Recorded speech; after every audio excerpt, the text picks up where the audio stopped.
a part that has been already taken, the part of environment and biodiversity. We'll be trying to conclude environment biodiversity part within around 12 hours time.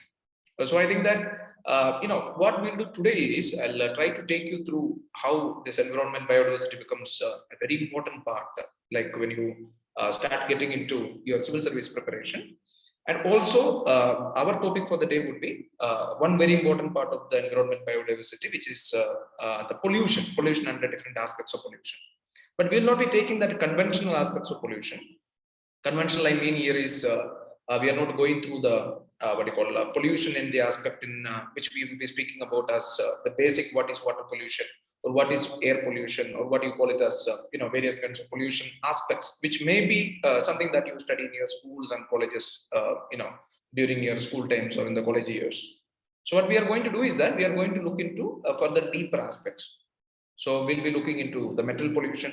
We'll also look into the air pollution aspects when we speak about the CFCs. We call it as the ozone depleting substances or the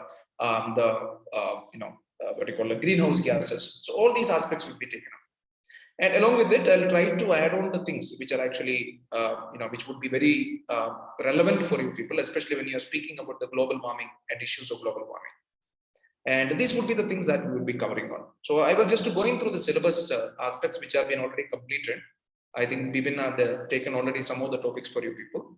I see that you had revised through some of the previous questions, and you are also gone through basic concepts of ecology and ecosystem. And I think you also had a brief description on biomes, terrestrial biomes and biosphere and various aspects that may be taken as a part of biodiversity. So what we will do is that we will try to cover on many of the things. If you find as a repetition, you can ask me, we'll just run through them. The rest of the things, it would be, I think, that would be relevant because that would be the area that we'll be covering in the next 2 odd hours that is going to be there. But I think I will have to be excused in between because I think that, there will be some areas, which could be masked because I told you I'm out of Kerala and it's a place where there is a little problem with the electricity. So in some part of the session, I may be forgiven because I would be able to take without the video. So I'll have to make use of my mobile phone. So that will be the general description aspects that we'll be taking. So that is what we are going to complete or continue in this today's session. We'll wait for a few seconds if some people are joining, a few seconds, and then we'll start with the topic of the day.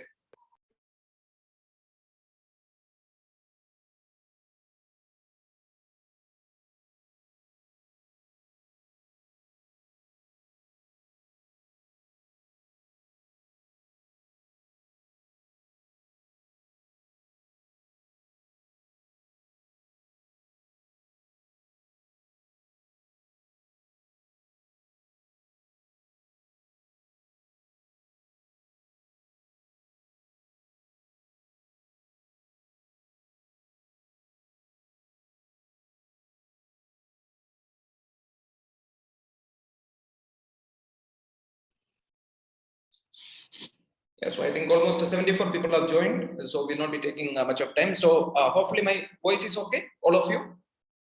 Can I think my voice is fine? Yes, sir. Yes, all good. So keeping everything is fine, we'll just get into the topic of the day. We start with the most important part. So the initial part, the initial slide, will be just going through the current news that you hear about environment and biodiversity. If I would say that, I think already Vipin has explained about it. Environment, biodiversity, or the topics which we are going to discuss. I think not clear. John, if there is any issue, you can just tell. Okay, it's fine, but it is not clear. I think everyone, if somebody else feels it is not very clear, you may please tell me. John says he has got some issues with the sound. Yeah, just worried about being in the room. If it is echoing, I'm sorry, I'll try to see that the windows are open so that the sound would not be echoing. It's clear. Amadou says it's okay. So okay, fine, we'll just go on with it. So whenever there is an issue, we will rediscuss. So there will not be any issue. Today I told you we have got some issues with the electricity here. For this day, we'll just run through the thing. So you don't have to worry about it. I'll try to see that we go for a rediscussion in the next session also. What I was just trying to say is that the environment biodiversity topic, see, it's a very large topic, used to be holding much more importance than what you call the kind of importance that is seen in the present day. Because there is a reason for that. Because earlier, what used to be happening was that, like 2011 onwards, if you look into the syllabus, you would find that large number of questions were being asked in the examination, which were connected to the environment biodiversity.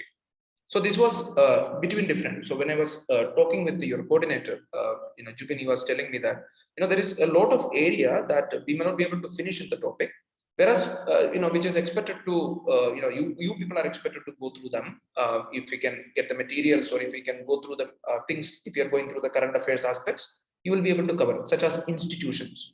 Such as various important information, such as if you speak about koalas were considered to be endangered animals by Australia. Now recently they have declared them as endangered animals. So such kind of important news that would be happening, like the concept of IUCN data list, or you speak about various global warming issues. You speak about the recent news about the IPCC, the sixth report of IPCC. So what does IPCC stands for?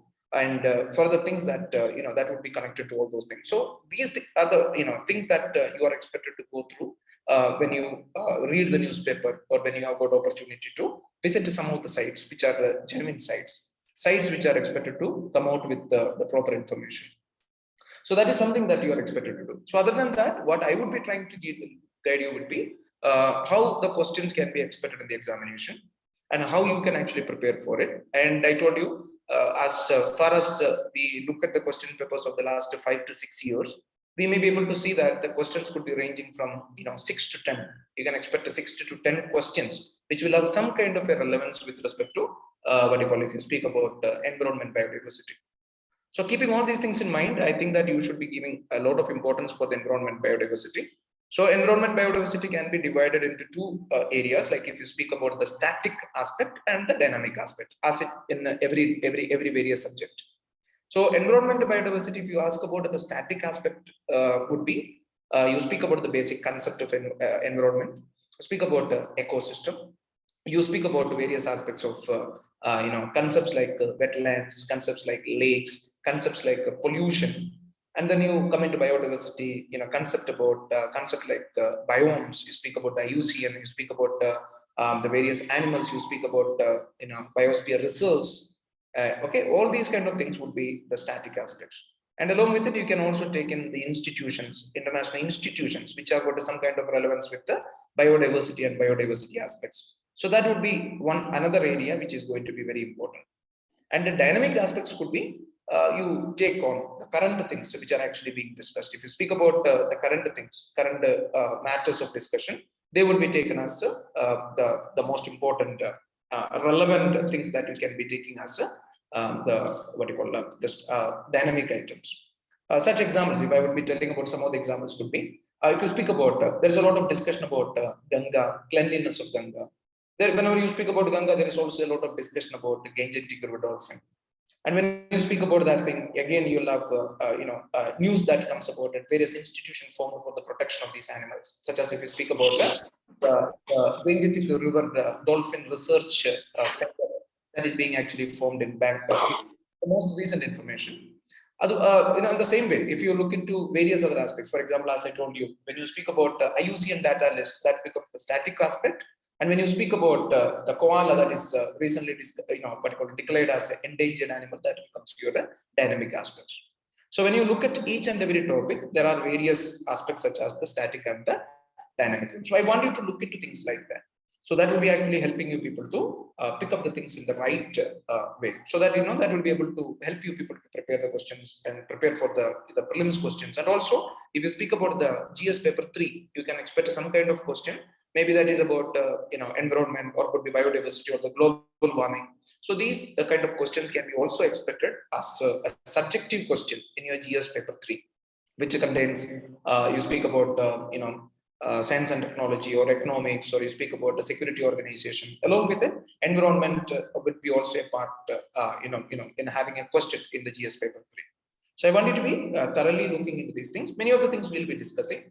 We'll start discussing more and more when we go topic by topic.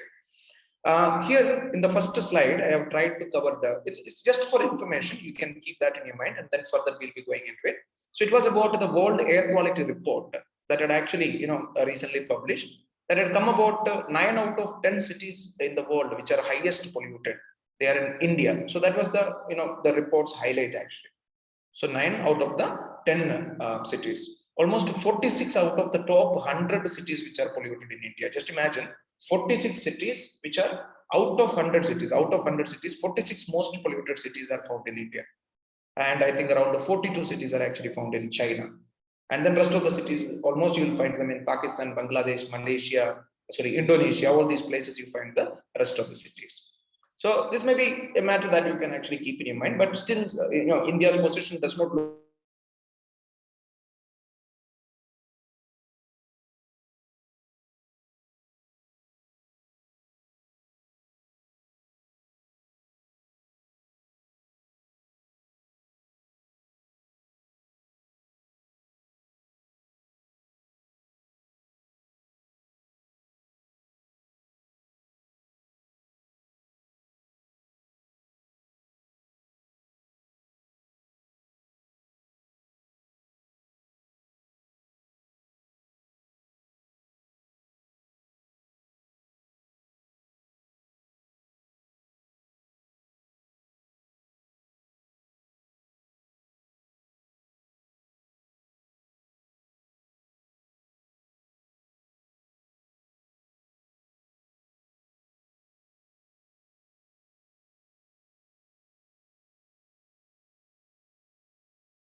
I'm so sorry, there was actually a technical issue. Can you hear now? Is it okay?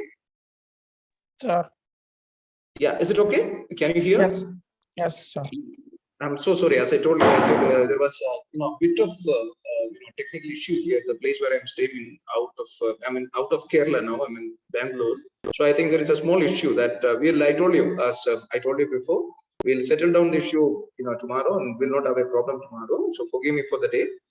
So we'll just to go on discussing. So we were speaking about the most polluted cities in the world. So here, what we have actually come out with the news that actually says that almost 46 cities out of the 100 cities in the world which are most polluted, they actually belong to India, and almost 42 cities that belong to China, and around 4 to 6 cities which would have, you can expect that, the South Asian cities would be coming in the top list of the 100. So this is something, that we need to be much more deeply looking in, especially when you are speaking about the global warming issues. So when you're speaking about this thing, you also must need to understand that, there was another recent report which was actually speaking about the contribution of the various world economies towards the greenhouse gases, the production of the greenhouse gases, and something that is, something that is needed to be worried about, that would be the kind of contribution that is done by these major economies that we just spoke about out of the nations. There is one more addition, that would be the United States of America. So it is said that almost Amalu, the screen share is missing. Don't worry about it. It's just the speaking. You just go through it. I'm just waiting for the issue to be solved. I think it's an electrical issue because of it. The laptop is not actually going on well. So don't worry about it. I will revisit the thing again. So don't have to worry about it. If the things are not going on well, we will stop in the middle itself, and we'll try to see that we continue for 3 hours tomorrow. Okay, Amalu, is it okay? Amalu, is it fine? Okay. So this is something that has actually come in to be one of the most, another very important information. So they say that out of the total greenhouse gas that is produced in the world, 27% of the greenhouse gases are produced. It's by China. Imagine 27% of the greenhouse gas is produced by China. So the contribution of China in the production of greenhouse gas, that goes up to 27%. And if you speak about India actually comes in the third position. United States of America, they stand in the second position with 11% of the contribution to the greenhouse gases. So 11% of contribution by United States of America, 27% by China, and then 6% of the contribution that actually happens from India side. So we have got almost 38 plus 6, 44% of the greenhouse economies. If you speak about India, China, and US as the major economies, these are the 3 countries which are coming out with the major contribution, which is around 44% of the contribution of the greenhouse gases. So by that itself, I think, except for that, United States does not actually record in the list of the cities. They don't have any of the cities which is being recorded in the top 100. Leaving that, if you're looking at the per capita production of the carbon dioxide, that is actually the carbon equivalent in tons. If you look at, these are all just oral information. Okay, there is no slide that is following this. I'm just adding one information. China, India, and United States of America, which are actually having one of the biggest of the contribution towards the greenhouse gases. So in that case, when you speak about that one itself, I think another one most important thing that must be coming into your mind would be the one which we are speaking about, the IPCC report. The IPCC report that speaks about how it is going to be inevitable that the world is going to have its annual average temperature going above 1.5 degrees Celsius from the pre-industrial levels. Anyone knows about that thing? Anyone has gone through that 6th report of IPCC? Anybody has gone, or someone has given you a brief about what is it? Anyone? Can you hear? Can you hear, all of you?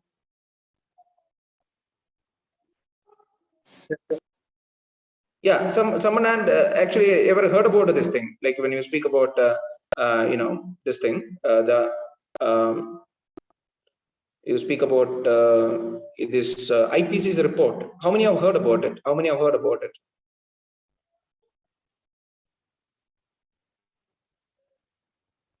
Can someone explain what is it? Can somebody tell me what is this IPCC report?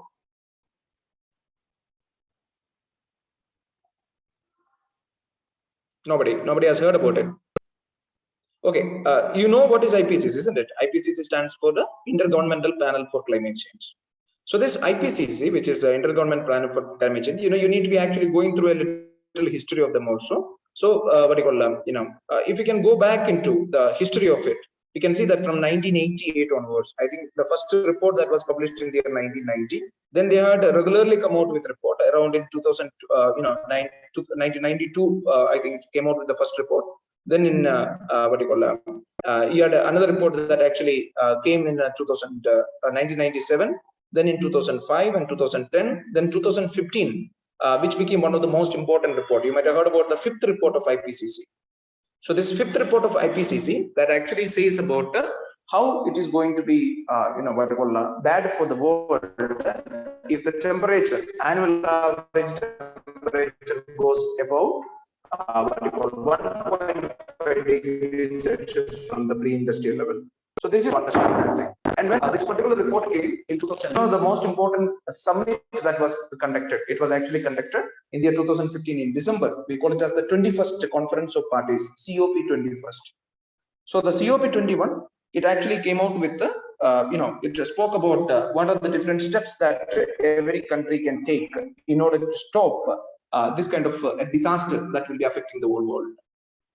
And then you might have also heard about that, how the Conference of Parties came out with the intended nationally determined contribution. We call it as INDC, intended nationally determined contribution. Every country has to contribute towards a reduction of their contribution towards global warming, which means every country has to take steps. Major countries were asked to take steps, and even every country was asked to take steps. And then that there was an issue where there was a problem. Now I think give me a few seconds before that. We will be setting up everything well.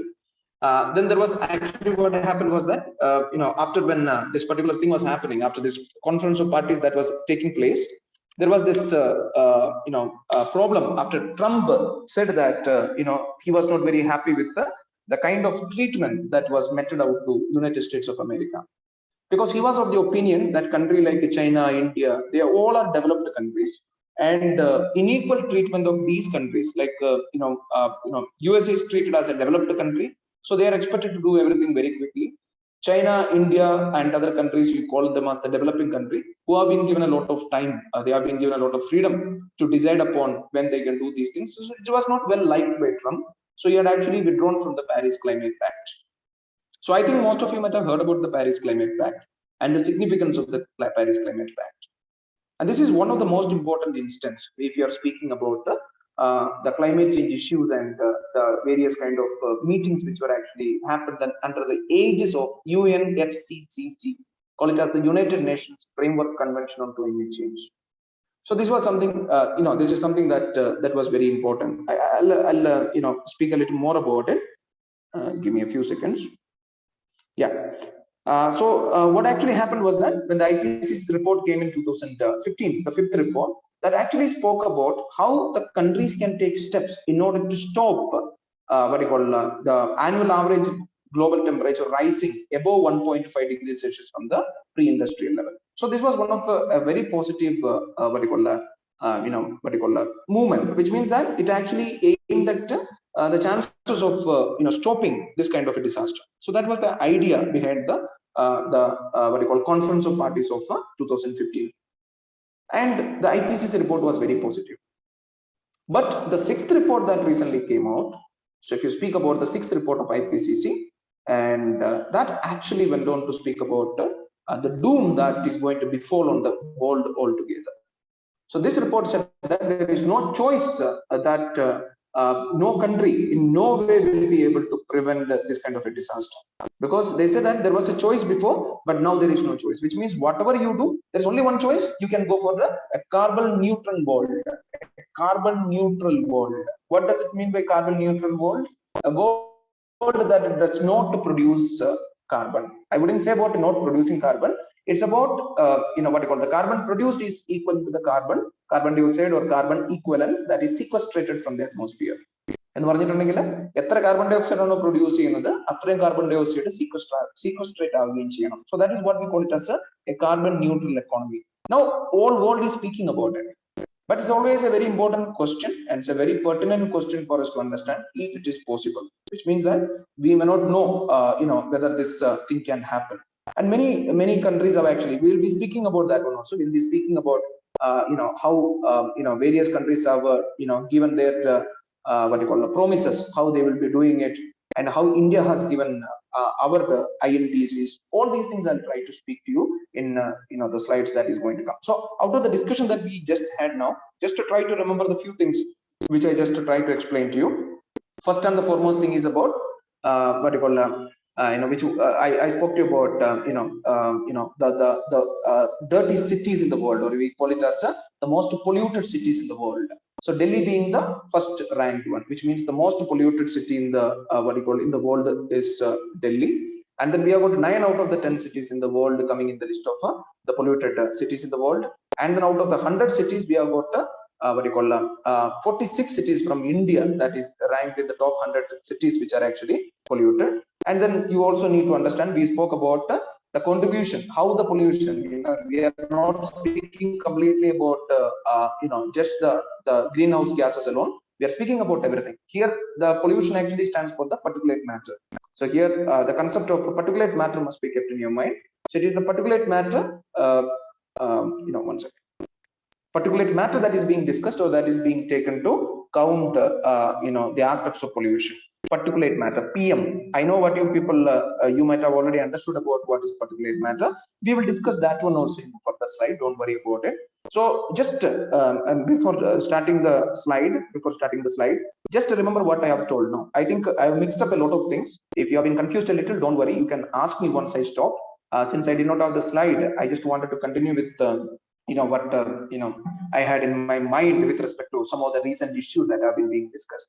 So as I told you, we spoke about the polluted cities in the world. We spoke about the contribution of carbon dioxide equivalent by the world economies. We spoke about IPCC reports. I told you what is the meaning of IPCC. IPCC stands for Intergovernmental Panel for Climate Change. I also spoke to you about the 5th and the 6th report, very recently published the 6th one. The 5th report said about there is a chance that the world can prevent the global warming. The world can prevent sea level rise. The world can prevent the disaster that could be happening, the food security issues and all those kind of things. But the 6th report says that there is no chance of preventing it. By 2040, the annual average temperature is going to go above 1.5 degrees Celsius from the pre-industrial level, which means the kind of annual global temperature, average annual global temperature that existed before the industrialization, and the annual average global temperature that is going to happen in 2040 would be 1.5 degrees Celsius from the first one, which means that it will be above 1.5 degrees Celsius from the previous one. And 1.5 degrees Celsius above the pre-industrial levels actually means higher global warming, higher sea level rises, issues of food security, and there will be issues of the vagaries of monsoon. You will have distorted, various seasons will be changing. All those kind of things that you can expect to be the impact of higher annual average global temperature. So these are some of the things that you must be keeping in your mind. And then I also spoke to you about the 5th report, which is a very important report. After which the conference of parties. See, there is a conference of parties. You must understand what is the meaning of conference of parties. See, there was a summit that happened in 1992 in Rio. We call it as the Rio Summit, and that was a convention. What we call it as the UNFCCC, stands for United Nations Framework Convention on Climate Change. And the contracting parties, they come out meet. The contracting parties meeting is what we call it as the conference of parties. So here in conference of party, one of the conference of party that happened in, where you speak about, the Kyoto Protocol, you speak about the Montreal Protocol that happened in 1988. It was not as a part of the UNFCCC, but then the Kyoto Protocol that actually happened in 1997. That was actually actually a part of you speak about the UNFCCC conference of parties. And then you might have heard about the Copenhagen Accord. And then I think the most beautiful thing that you can listen in 2015 after the COP21st, that was a very important one that happened, where the government of India, the Prime Minister of India, Narendra Modi, and Francois Hollande, the then President of France, they came together to form something what we call it as a International Solar Alliance. It's a very important concept. We will be speaking about that one also in one of the slides when we start moving with the slides. And then I think that would be a good of an introduction before we are starting the slide. So if it's all okay, are you okay with the speed, the pace at which I am speaking? Are you okay with the topic I am covering? Are you all okay? How are you feeling it? All good?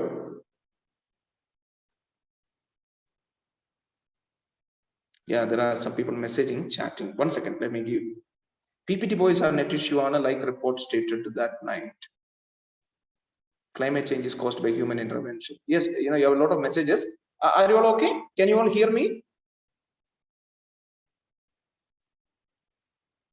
All of you? Yes, sir. Yes, sir. So 1 second, give me 1 second. I think we'll be going back to the.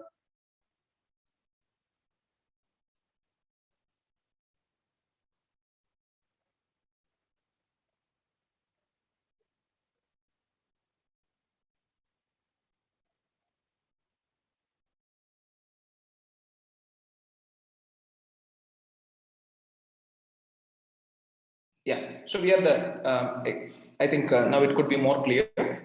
So what I was actually saying was, before starting, one second, give me a few seconds so I'll start the.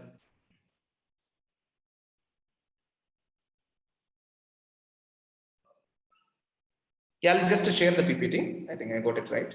Yes. Can you all see the PPT now? Is it all okay? Can you all see it? Yes, sir.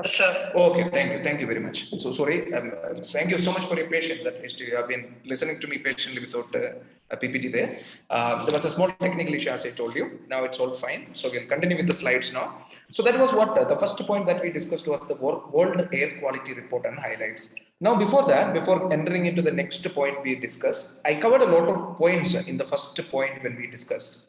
Are you all clear about it? Is there any question that you want to ask me? I spoke about various facts I spoke about. I spoke a lot of figures out here. So is there any question that you want to ask me which was not very clear? There are a few things which I'll discuss again. One, I'll be discussing about the Conference of Parties 15 that happened in Paris. I think I will also go with the 26th Conference of Parties that happened in Glasgow. So that was the most recent Conference of Parties that happened in Glasgow. We'll discuss about that thing. And we'll be also speaking about the 6th report of IPCC. We will also try to go into the 5th report of IPCC. And we'll also speak about INDC. INDC stands for Intended Nationally Determined Contribution. So this is a promise by the various nations in the world what they will do towards reducing their contribution of what I call these greenhouse gases. അവരവരുടെ greenhouse gases കുറയ്ക്കാൻ വേണ്ടി അവർ എന്തൊക്കെ ചെയ്യും?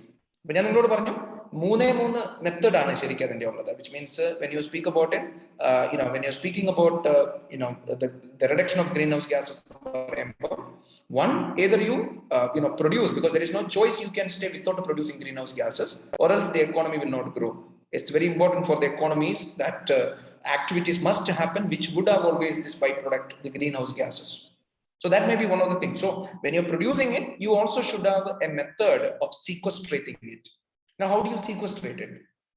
So sequestrate ചെയ്യാൻ പറയുന്നത് അറ്റ്മോസ്ഫിയറിലുള്ള ആ carbon or carbon ഈക്വലന്റിനെ നമ്മൾ അറ്റ്മോസ്ഫിയറിൽ നിന്ന് മാറ്റുക എന്നുള്ളതാണ്. അപ്പൊ രണ്ടുമെന്നാണ്, ഒന്നത് വരാതിരിക്കാൻ വേണ്ടി നോക്കുക, അത് കുറയ്ക്കാനുള്ള ഒരു method. So if you speak about how you can prevent it from being brought into the atmosphere, one of the best one is to reduce the dependence on the fossil fuels. Because the fossil fuel burning, that causes actually the production of many of these greenhouse gases.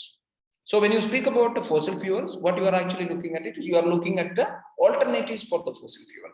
So we can speak about one method where you are actually trying to, not to bring out this, what you call fossil fuels. That is by the way of reducing the dependency on fossil fuels, increasing more alternatives for the fossil fuels, such as you speak about the most recent ones. When you speak about if you're speaking about the vehicle fuels, now people are speaking about ethanol and ethanol blending of the crude oil, isn't it? People are speaking about it. Or you speak about the electric vehicles, or you speak about nuclear power. So they may have their own impacts, but at the same time what happens is that this impact, the impact of having the fossil fuels brought into into the earth, and by combustion, how it actually forms greenhouse gases, that can be avoided. And second thing, what you can do is that, increasing the forest coverage in the country. So we try to, increase the forest coverage. We have got various activities which were started by the government of India. So here what actually happens is that when you increase the forest coverage, there is high chance of the forest ecosystem that make use of carbon dioxide for its photosynthesis activities.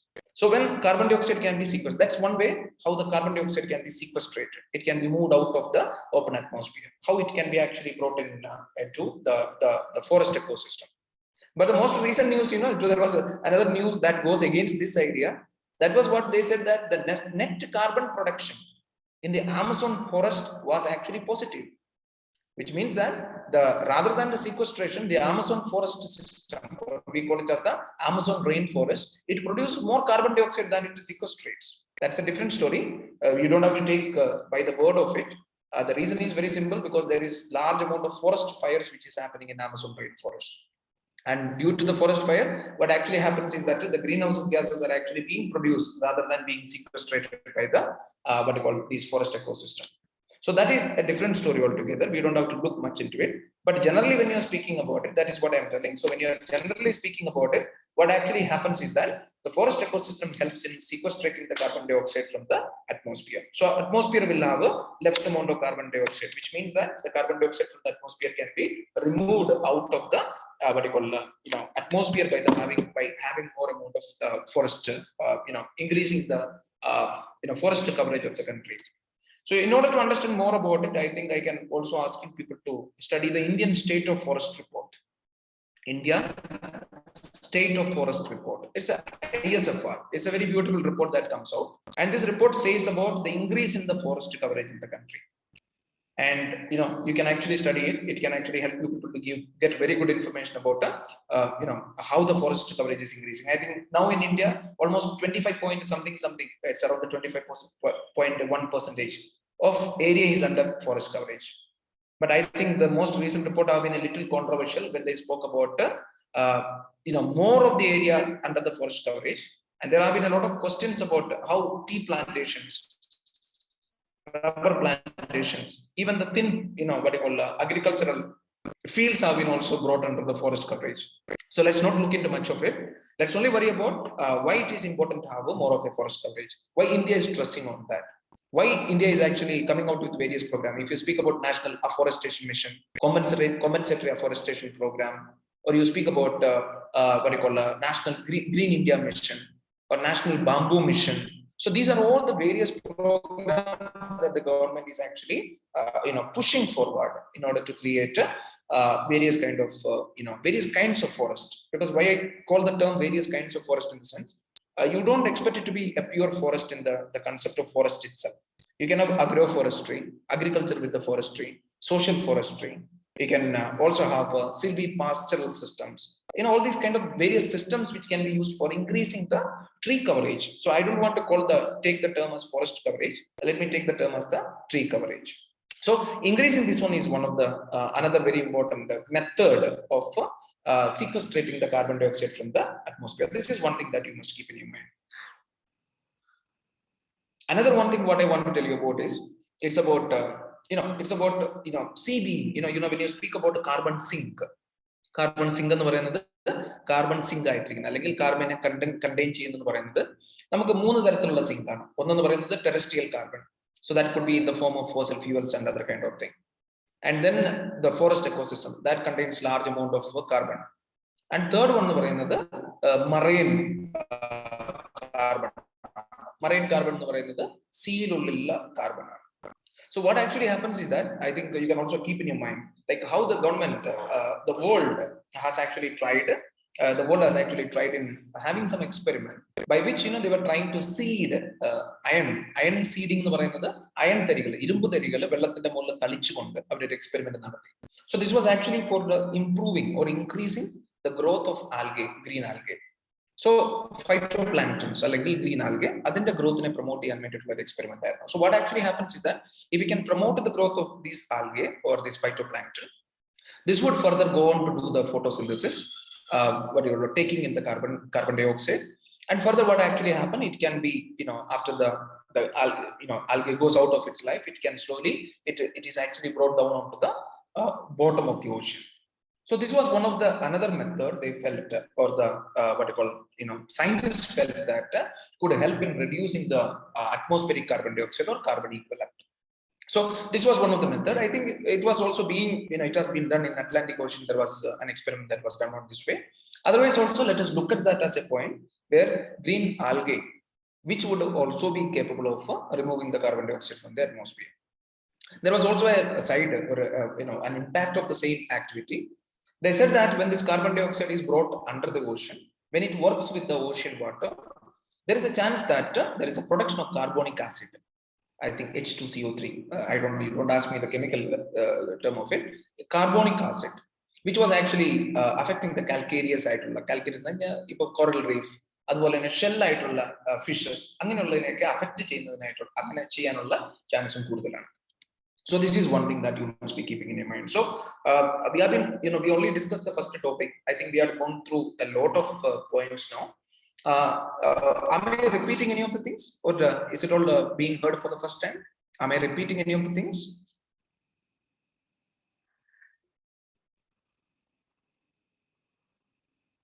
Sir, Speed ഇച്ചിരി കുറയ്ക്കണം. Excellent. Anything else?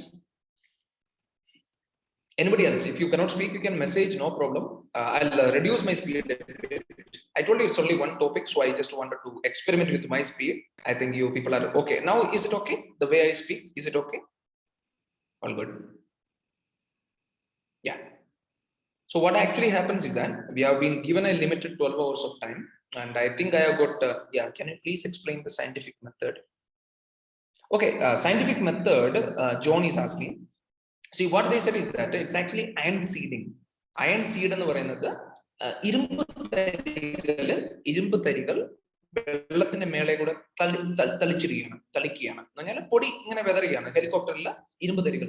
അപ്പൊ ഇരുമ്പ് തരികളുടെ ഒരു advantage എന്താണെന്ന് വെച്ചാൽ it promotes the growth of algae. വെള്ളത്തിന്റെ മുകളിൽ ഇരുമ്പ് തരികൾ വരുമ്പോൾ സോ ഇറ്റ് ആക്ച്വലി ആൽഗയുടെ ഫൈറ്റോപ്ലാങ്ക്ടൺസ് അല്ലെങ്കിൽ ഗ്രീൻ ആൽഗയുടെ ഗ്രോത്തിനെ പ്രൊമോട്ട് ചെയ്യുകയാണ്. അപ്പൊ ഈ വെള്ളത്തിന്റെ മുകളിൽ ഇപ്പം ഓഷൻ എന്ന് പറയുന്നത് വളരെ ലാർജ് ആയിട്ട് ഓപ്പൺ ആയിട്ടുള്ള ഒരു ഇതാണ്. So there is too much of growth of algae that can happen. So when this algae growth happens, what happens is that they also have to do the photosynthesis. They perform the photosynthesis. And when they perform the photosynthesis, they also take in the carbon dioxide. So when they take in the carbon dioxide, and you know that the carbon dioxide stays in them, and slowly when it dies or when it goes out of its life, it slowly is brought down. It goes into the ocean. It goes into the bottom of the ocean. So what actually happens is that scientists believe that this method can be used for taking or removing the carbon dioxide from the atmosphere and can be set at the bottom of the ocean. ഇപ്പൊ നിങ്ങളൊക്കെ കേട്ടിട്ടുണ്ടാവുമല്ലോ, ഇപ്പം of shore ആയിട്ടുള്ള mining ഒക്കെ, shore mining അല്ല, of shore mining ഒക്കെ നിങ്ങൾ കേട്ടിട്ടുണ്ടാവും. ഷോറിന്റെ ഉള്ളിലും അതുപോലെ തന്നെ സീ ബെഡ് മൈനിങ്ങിലൊക്കെ നമുക്ക് ഇഷ്ടം പോലെ ഫോസിൽ ഫ്യൂവൽസ് ഒക്കെ ആണെങ്കിൽ തന്നെ നമ്മൾ ഇൻസൈഡ് എന്ന് പറഞ്ഞാൽ സീയുടെ അടിത്തട്ടിൽ നിന്നൊക്കെ ഫോസിൽ ഫ്യൂവൽ, ഇതിന്റെയൊക്കെ റീസൺ എന്ന് പറഞ്ഞാൽ ഇത് തന്നെയാണ്. So all these earlier plants and trees, they are the ones which actually go and get settled at the bottom of the ocean and convert into what you call carbon, and how it becomes the fossil fuel further in the future. So this is something that was expected. But then what I was telling you was that അങ്ങനെ നടക്കുമ്പം അവിടെ ഒരു positivity ഉണ്ടെങ്കിൽ തന്നെ, ഒരു positive ആയിട്ടുള്ള ഒരു കാര്യം നടക്കുന്നുണ്ടെങ്കിൽ തന്നെ there is also a negative impact. Negative എന്ന് പറയുന്നത് എന്താണെന്ന് വെച്ചാൽ, ഈ കാർബൺ ഡൈ ഓക്സൈഡ് വെള്ളത്തിന്റെ അടിയിലോട്ട് പോകുമ്പോൾ വെള്ളം സമുദ്രത്തിലെ വെള്ളമായിട്ട് വർക്ക് ചെയ്യുമ്പോൾ, അല്ലെങ്കിൽ when it works with the ocean water, there is a production of carbonic acid. അപ്പൊ ഈ കാർബോണിക് ആസിഡ് എന്ന് പറയുന്നത് that is dangerous for the shellfishes, coral reef, ഇങ്ങനെയുള്ളതിനൊക്കെ വളരെ ഡേഞ്ചറസ് ആയിരിക്കും. So that is what I was telling you when I was speaking about the carbonic acid thing. So now hopefully my the pace is okay, speed is fine, all of you. The speed is okay. I think it's clear when I am speaking now. Anyone can tell, no problem, don't worry about it. I know it's an evening time, most of you, I think this is the time you need to be active. If you are planning for writing this year's examination, if you want to come into the top of the list, I think you should be very lucky that this time they have increased another 150 vacancies in the Indian Railway Management System services. So it's almost 1,000 above vacancies. It's happening after a very long time. So I wanted to be very strongly preparing for the examination this year, because it may not be happening next time. Sir, like, please do include. Okay, Joseph, include Malayalam, speed is fine. Okay, so advice I wish that you people should be working very hard this year. കാരണം ഈ പ്രാവശ്യം നിങ്ങൾക്ക് more than 1,000 vacancies ആണ്. That gives you higher opportunity.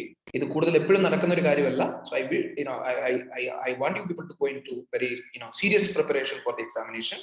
So I will try to whatever the less time we have got, I'll try to push in a lot of aspects. ഞാൻ പറയുന്ന കാര്യങ്ങൾ നിങ്ങൾക്ക് വളരെ ഡീപ്പായിട്ട് മനസ്സിലായിട്ടുണ്ട്. I will not be just going through environment. I will go through environment, but we will be covering a lot of aspects. So I want you people to note down each and everything. And if you want a reference, you may please refer. Go through the website and refer. So please be a bit careful, very vigilant. You can be attending very seriously here. Now, this is one thing I wanted to tell you about the new another news that came in the newspaper about Western Indian Ocean coral reefs. So Western Indian Ocean, Indian Ocean Indian Ocean that is the largest ocean. Largest ocean in the sense, what I mean is not the largest ocean. Confusion Indian Ocean the southern part confusion. Indian Ocean the larger part, the complete ocean, which includes Bay of Bengal. I speak about what you call Andaman Sea. You speak about the Lakshadweep Sea.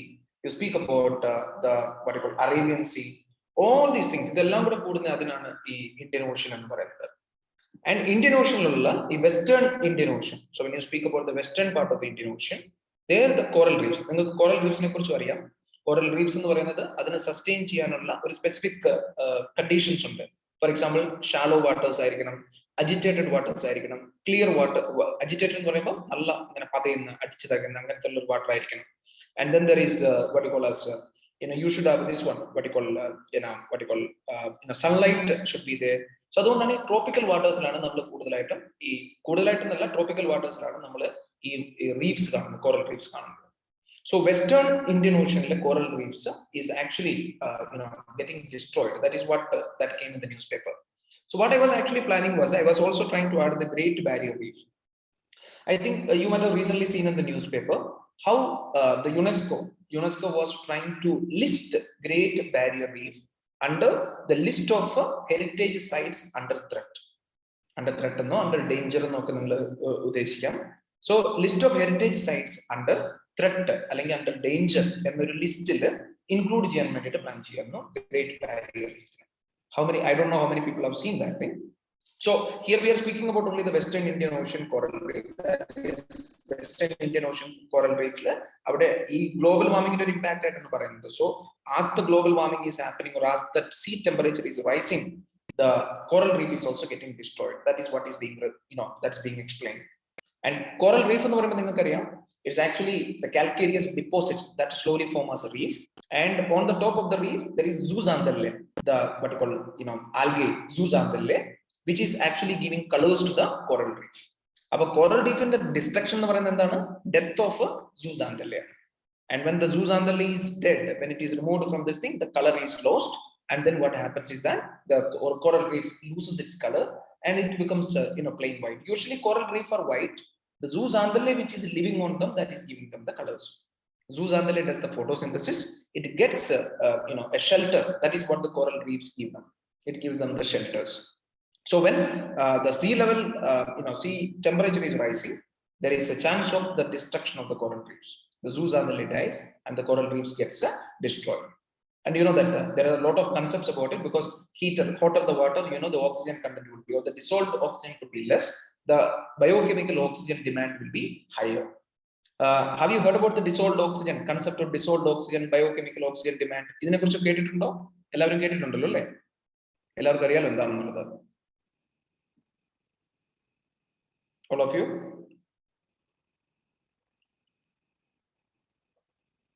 All of you have heard about it? Yes, sir. Okay, Joseph, get it. Yeah, excellent. So what I was telling was that we were okay. Let's not go very deep. Whenever you feel like it's going a little higher, you can ask me to slow down. No problem. So let's look at the point. Just let's discuss the point and then go. Too much. So let us go by point. So we are speaking about Western Indian Ocean coral reef that is in a stage of destruction due to the global warming. Now, what I wanted to add on with that one is that 2-3 things I told you. Coral reef എന്ന് പറയുന്നത് calcareous deposit ആണ്.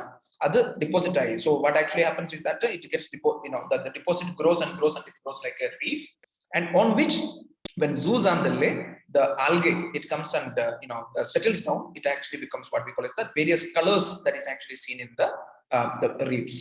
Now what I was actually planning to tell you was about the Great Barrier Reef. Great Barrier Reef എന്ന് പറയുന്നത്, there are various kinds of reefs. Patch reefs ഉണ്ട്, fringing reefs ഉണ്ട്, barrier reefs ഉണ്ട്, atolls ഉണ്ട്. So all are different kinds of reefs. ഇത് north വെച്ചിരിക്കാൻ ഞാൻ പറഞ്ഞത് fringing reefs, barrier reefs, patch reefs, അതുപോലെ തന്നെ ഞാൻ ഇപ്പോൾ പറഞ്ഞ പോലെ atolls. So all these kind of reefs are there. So when you are speaking about barrier reef, it's a reef that is set like a barrier. So if you speak about the Great Barrier Reef of Australia, it has been in the news for many reasons, but let's not discuss that. Let's discuss why it has come in the news very recently. So in Great Barrier Reef, it's almost around reef islands, almost around 2,300 reef islands are there in the Great Barrier Reef, and it's a very important location, and it's a very important tourist location. And what actually happens is that recently, because of the global warming, extensive tourism, overfishing, and trading activities, to speak about various trading activities which is happening in the harbors, all these things have actually brought the situation of the Great Barrier Reef into in a bad shape. So അതുകൊണ്ട് എന്ത് സംഭവിച്ചെന്ന് ചോദിച്ചിട്ടുണ്ടെങ്കിൽ UNESCO had actually wanted to list this particular site under the list of heritage site under threat. അപ്പൊ ഞാനിപ്പോൾ അതിനെക്കുറിച്ച് discuss ചെയ്യുമ്പോൾ നിങ്ങളൊന്ന് list out ചെയ്യേണ്ട ഒരു കാര്യമുണ്ട്. എന്താണ് ഈ ഹെറിറ്റേജ് സൈറ്റ്? സോ ഈ യുനെസ്കോയുടെ ഈ ഹെറിറ്റേജ് സൈറ്റ് എന്നുള്ള ഡിക്ലറേഷൻ എന്താണ്? So you will learn about various types of heritage under UNESCO. You will hear about tangible heritage, intangible heritage. And in tangible heritage, it is usually when you speak about the various things that you can actually see. So that is what we actually find in the natural heritage and the cultural heritage. So you have to understand what is the meaning of all these things, what I am saying. So tangible heritage and intangible heritage. In intangible, we always have intangible cultural heritage, not natural heritage, intangible cultural heritage. So not orthu vechirikka, UNESCO has got this heritage sites, അല്ലെങ്കിൽ heritage ന്റെ ഒരു list they publish. അപ്പൊ അതിൽ ഞാൻ ഇപ്പൊ പറഞ്ഞ രണ്ട് കാര്യങ്ങൾ ഓർത്ത് വെച്ചിരിക്കുക. ടാഞ്ചിബിൾ ആയിട്ടുള്ള ഹെറിറ്റേജ് ഉണ്ട്, ഇൻടാഞ്ചിബിൾ ആയിട്ടുള്ള ഹെറിറ്റേജ് ഉണ്ട്. ടാഞ്ചിബിളിന്റെ അടിയിൽ നമുക്ക് നാച്ചുറലും കൾച്ചറലും ഉണ്ട്. നാച്ചുറൽ ഹെറിറ്റേജ് എന്ന് പറയുന്നത് നാച്ചുറൽ ആയിട്ടുള്ള പ്രതിഭാസങ്ങളാണ്. എന്ന് പറഞ്ഞാൽ നാച്ചുറൽ ആയിട്ടുള്ള കാര്യങ്ങൾ, ഇപ്പൊ ഫോറസ്റ്റ് ആയിരിക്കാം, സം നാഷണൽ പാർക്ക് ആയിരിക്കാം. സോ ഇങ്ങനെയുള്ളതിനെ നമ്മൾ നാച്ചുറൽ എന്ന് പറയും. കൾച്ചറൽ ഹെറിറ്റേജ് എന്ന് പറയുന്നത് ഒരു ഹ്യൂമൻ മെയ്ഡ്, നമ്മൾ ഉണ്ടാക്കുന്നത്. ഇപ്പം നമ്മൾ കുത്തബ് മീനാറിനെ കുറിച്ചോ താജ്മഹലിനെ കുറിച്ചോ പറയുമ്പോൾ ഇതെല്ലാം കൾച്ചറൽ ഹെറിറ്റേജ് ആണ്. And there is also a concept of mixed heritage. In mixed heritage in the പറയുന്നത് where there is presence of both natural and cultural heritage. I think that is in the Kasiranga ആണെന്ന് എനിക്ക് doubt ഉണ്ട്. You can just check what are these heritage aspects. Simi Matthew. Okay, fine. Yeah, I thought some query. Okay, all good. I think everything is happening good. My pace is also fine. My voice is also clear. And so we were speaking about these things. So there is this tangible natural heritage, tangible cultural heritage, and I wanted to add one thing more, that is what we call it as intangible cultural heritage. Intangible cultural heritage എന്ന് പറയുന്നത് അത് എനിക്ക് തോന്നുന്നത് കൂടുതലായിട്ട് നമ്മൾ observe ചെയ്യാൻ തുടങ്ങിയത് when yoga was listed as an intangible cultural heritage. So yoga, നമ്മുടെ കേരളത്തിലെ തന്നെ കുടിയാട്ടം, മുടിയേറ്റ്, അതുപോലെ തന്നെ ബുദ്ധിസ്റ്റ് ചാൻഡിങ്, ബുദ്ധിസത്തിൽ അവരുടെ ചാൻഡിങ് ഉണ്ട്. അവരിങ്ങനെ ഒരു കറക്കിക്കൊണ്ട് അവരിങ്ങനെ ഒരു പ്രെയർ ഉണ്ട് അവരുടെ. So all these things are actually coming under the intangible cultural heritage. So I want you people to list down all these things. ഇതെല്ലാം വളരെ ഇമ്പോർട്ടന്റ് ആണ്. അപ്പൊ അതുപോലെ തന്നെ they also have got another list. യുനെസ്കോയുടെ വേറൊരു ലിസ്റ്റ് ആണ്. It is actually the heritage sites under threat. എന്ന് പറഞ്ഞാൽ ഒരു ഡേഞ്ചറസ് സിറ്റുവേഷനിലുള്ള ഹെറിറ്റേജ്. എനിക്ക് തോന്നുന്നു almost 52 items all over the world. 52 various sites ഉണ്ട്. അതിനെ ലിസ്റ്റ് ഔട്ട് ചെയ്ത് വെച്ചിരിക്കുകയാണ് UNESCO's heritage sites under threat എന്ന് പറഞ്ഞിട്ട്. So that must be also kept in your mind. So Great Barrier Reef, കഴിഞ്ഞ വർഷം എനിക്ക് തോന്നുന്നു towards the end of the last year, they were planning to list it under the heritage sites under threat, but it did not happen because there was a lot of objection to the Australian government, because this site is very important for the tourism and there is a lot of earning that it gives to the government of Australia. And this list is very important. You must also learn. So, I spoke about what is coral reef. I told you about what is Zuzandale. I spoke about the Great Barrier Reef. I spoke about the significance of various heritage list that is published by UNESCO. I spoke about tangible cultural heritage, intangible cultural heritage. I spoke about the natural heritage. I also spoke to you about the cultural mixed heritage. All these things must be kept in your mind. These are all very important. I think after Taliban took over Afghanistan, when Afghanistan became Islamic State of Afghanistan, you might have heard about, I think it was the defense minister, who in 2002, under whose leadership they destroyed the Bamiyan Buddha. എനിക്ക് തോന്നുന്നത് culture ക്ലാസ്സിൽ art കൾച്ചറിന്റെ ക്ലാസ്സിൽ ആരെങ്കിലും നിങ്ങളെ അതിനെക്കുറിച്ച് പഠിപ്പിച്ചിട്ടുണ്ടാവും. ഈ Buddhist art and Buddhist architecture അല്ലെങ്കിൽ Buddhist ആർട്ടിനെ കുറിച്ച് പഠിച്ചപ്പോൾ മധുര ഗാന്ധാര ആർട്ട് എന്നൊക്കെ പറഞ്ഞ് നിങ്ങൾ പഠിച്ചിട്ടുണ്ടാവും. So when you might have studied about the Bamiyan Buddha വളരെ ഇമ്പോർട്ടന്റ്, ഗാന്ധാര വളരെ important statue which is actually in the Bamiyan province of Afghanistan. That was destroyed in 2002. And I think this way, one great barrier reef was to be listed under this particular sites under threat. And Bamiyan Buddha, that is already under heritage site under threat. Heritage site under threat already over there. But we can be happy that there is no place in India which is actually under this status. So India threat ennullori concept illa. So this you can also keep in your mind. And there is another news. This was about the River Cities Alliance. This River Cities Alliance is actually another very beautiful thing. I always felt that it's a Ministry of Urban Affairs, and there is National Institute of Urban Affairs (NIUA) and the Clean Ganga Initiative, National Mission for Clean Ganga. ഇവർ രണ്ടുപേരുടെ കൂടിയിട്ട് form ചെയ്തതാണ് river cities alliance. ഇവിടെ എന്താണെന്ന് വെച്ചാൽ which is actually in the banks of the rivers, അവരുടെ എല്ലാം കൂടെ ഒരു അലയൻസ് പർട്ടിക്കുലർ ഏരിയാസ്, അതിനുവേണ്ടി ഒരു അലയൻസ് ആണ്. ഇതിനെ നമുക്ക് റീസെന്റ് ഡീപ്പായിട്ട് പിന്നെയും പഠിക്കാം. പക്ഷേ I want you people to understand what is basically it is. ഒന്ന് ഓർത്ത് വെച്ചിരിക്കുക, it's actually a collaboration between National Institute of Urban Affairs (NIUA) and what you call National Mission for Clean Ganga. So ഗംഗയുടെ ആ ഒരു മിഷനും അതുപോലെ urban അഫയേഴ്സിന്റെ ഇൻസ്റ്റിറ്റ്യൂഷനും കൂടെ കൂടിയിട്ടുള്ള ഒരു കൊളാബറേഷൻ ആണ്. സോ ഇവിടെ ഇതിന്റെ മേജർ ടാർഗറ്റ് എന്ന് പറയുന്നത് bring in collaboration and cooperation among those cities which are actually located in the banks of the river. So riverന്റെ ബാങ്ക്സിലുള്ള cities-ന്റെ, because you know that when cities are located, you might have heard about the Ganga Action Plan.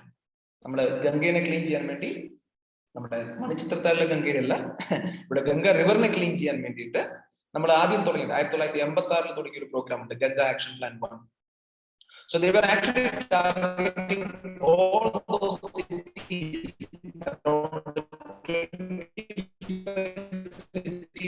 which are located in the banks of river Ganga. Sir, voice edit break out. Yeah. Hopefully it is okay now. If there is any issue, you can please tell me. Anu, is it okay? Anu Augustine, can I say it's fine now? Yes, okay. So we were just speaking about the Ganga Action Plan. I would try to see that if there is any slide which is speaking about the Namami Ganga program, then I will try to explain that one again. So I will just lightly say what was it. Here it's very important to see that when the Ganga Action Plan was initiated, repeat Jamu. Yes, Amalu, I'll repeat. We were speaking about the River Cities Alliance. So here, River Cities Alliance, here what we actually mean by the River Cities Alliance is, it is the alliance or the collaboration of the cities which are located in the banks of the river. River banks located in the cities in the alliance. The collaboration is actually initiated by the association of National Institute of Urban Affairs and National Mission for Clean Ganga. In Ganga Clean Janmendi, we have initiated a lot of program. I think the major activities for cleaning Ganga began in the year 1986. So it started in the year 1986 under the program Ganga Action Plan. That was Ganga Action Plan 1. In the Ganga Action Plan 1, they were targeting to clean the cities which were located. Almost 25 cities were targeted which were to be cleaned. And in 1993, Ganga Action Plan 2 started. There, the major target was to clean also the tributaries along with the tributaries program on Ganga Action Plan 2.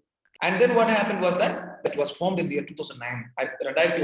They formed an authority known as National Ganga River Basin Authority.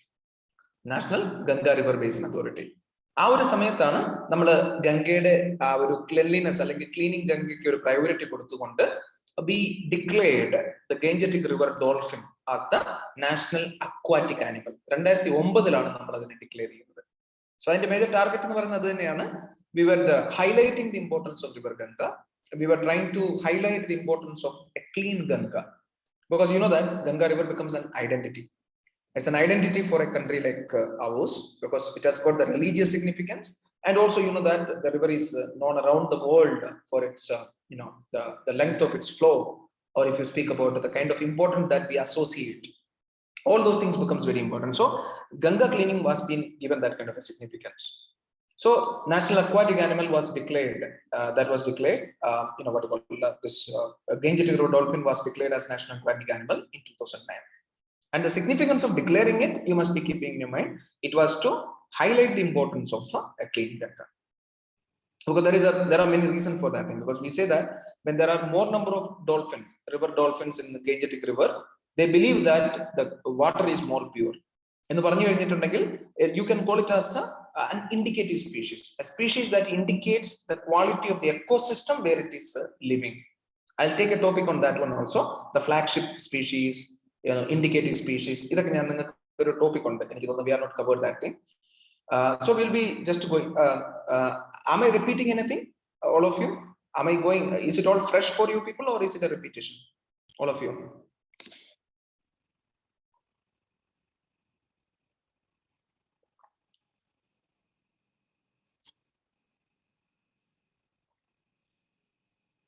Nobody's answering. Is it all fresh? Are you people hearing it for the first time, or is it a repetition? Any of the things?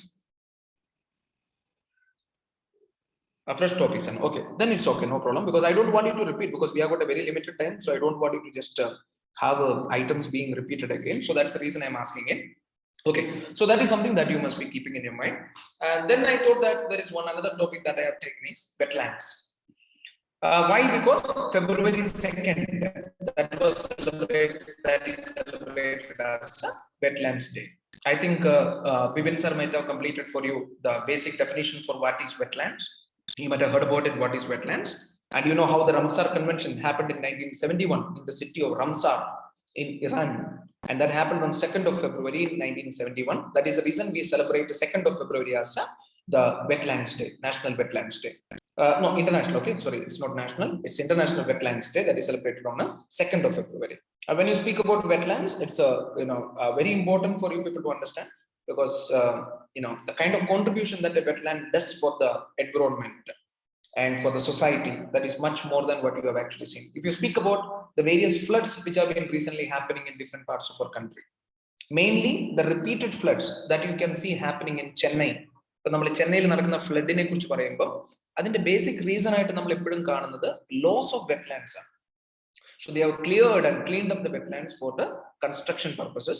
So to start the industries, to start the buildings, various other activities, they have removed or they have destroyed the wetlands in Chennai, the city, Madras city or Chennai city. So this has become one of the reasons for the continuous floods which are happening in Chennai. Now, flood. See, wetland is actually a marshy area, and where there is it's a area which may be permanent or temporarily covered under water, where there is considerable amount of vegetation.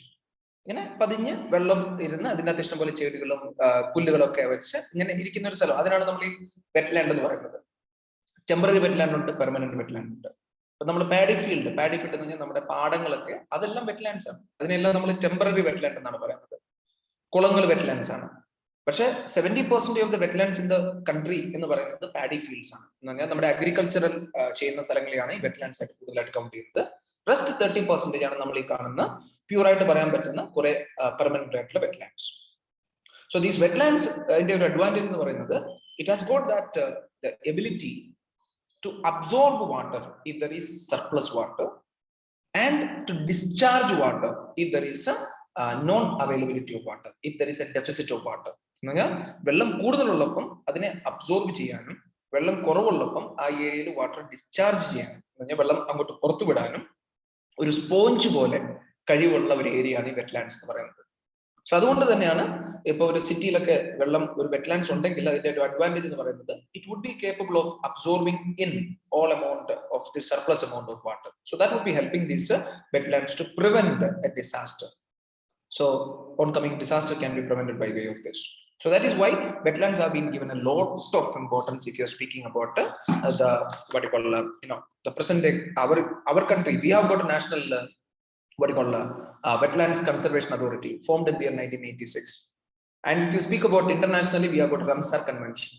And in 1990, there was another very important, what you call program that was started for the further protecting the wetlands which are not being protected. അല്ലെങ്കിൽ നമ്മൾ wetlands conservation അടിയിൽ ഉണ്ടെങ്കിൽ തന്നെയും പിന്നെയും human activities കാരണം അല്ലെങ്കിൽ എന്തെങ്കിലുമൊക്കെ change ഒക്കെ വന്നിട്ട് wetlands ഡിസ്റ്റർബ് ആവാനുള്ള ചാൻസ് ഉണ്ടെങ്കിൽ അങ്ങനെയുള്ള wetlandsനെ പ്രൊട്ടക്ട് ചെയ്യാൻ വേണ്ടിയിട്ട് മോൺട്രിയൂ റെക്കോർഡ് എന്നും പറഞ്ഞ ഒരു പുതിയ പ്രോഗ്രാം സ്റ്റാർട്ട് ചെയ്തു 1990.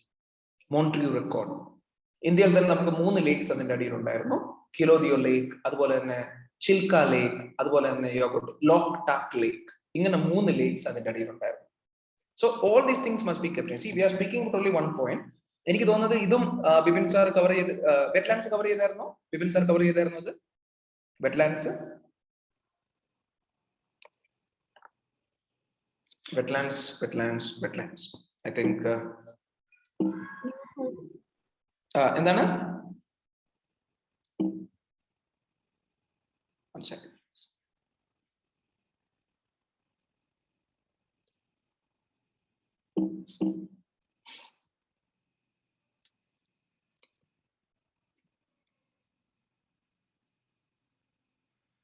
No. നിങ്ങൾ വെറ്റ്ലാൻഡ്സ് കവർ ചെയ്തില്ലല്ലേ? എനിക്ക് തോന്നുന്നു അപ്പം ബിപിൻ സാർ എനിക്ക് തോന്നുന്നു he only introduced. So I'll try to see that. I'll take a topic on the wetland.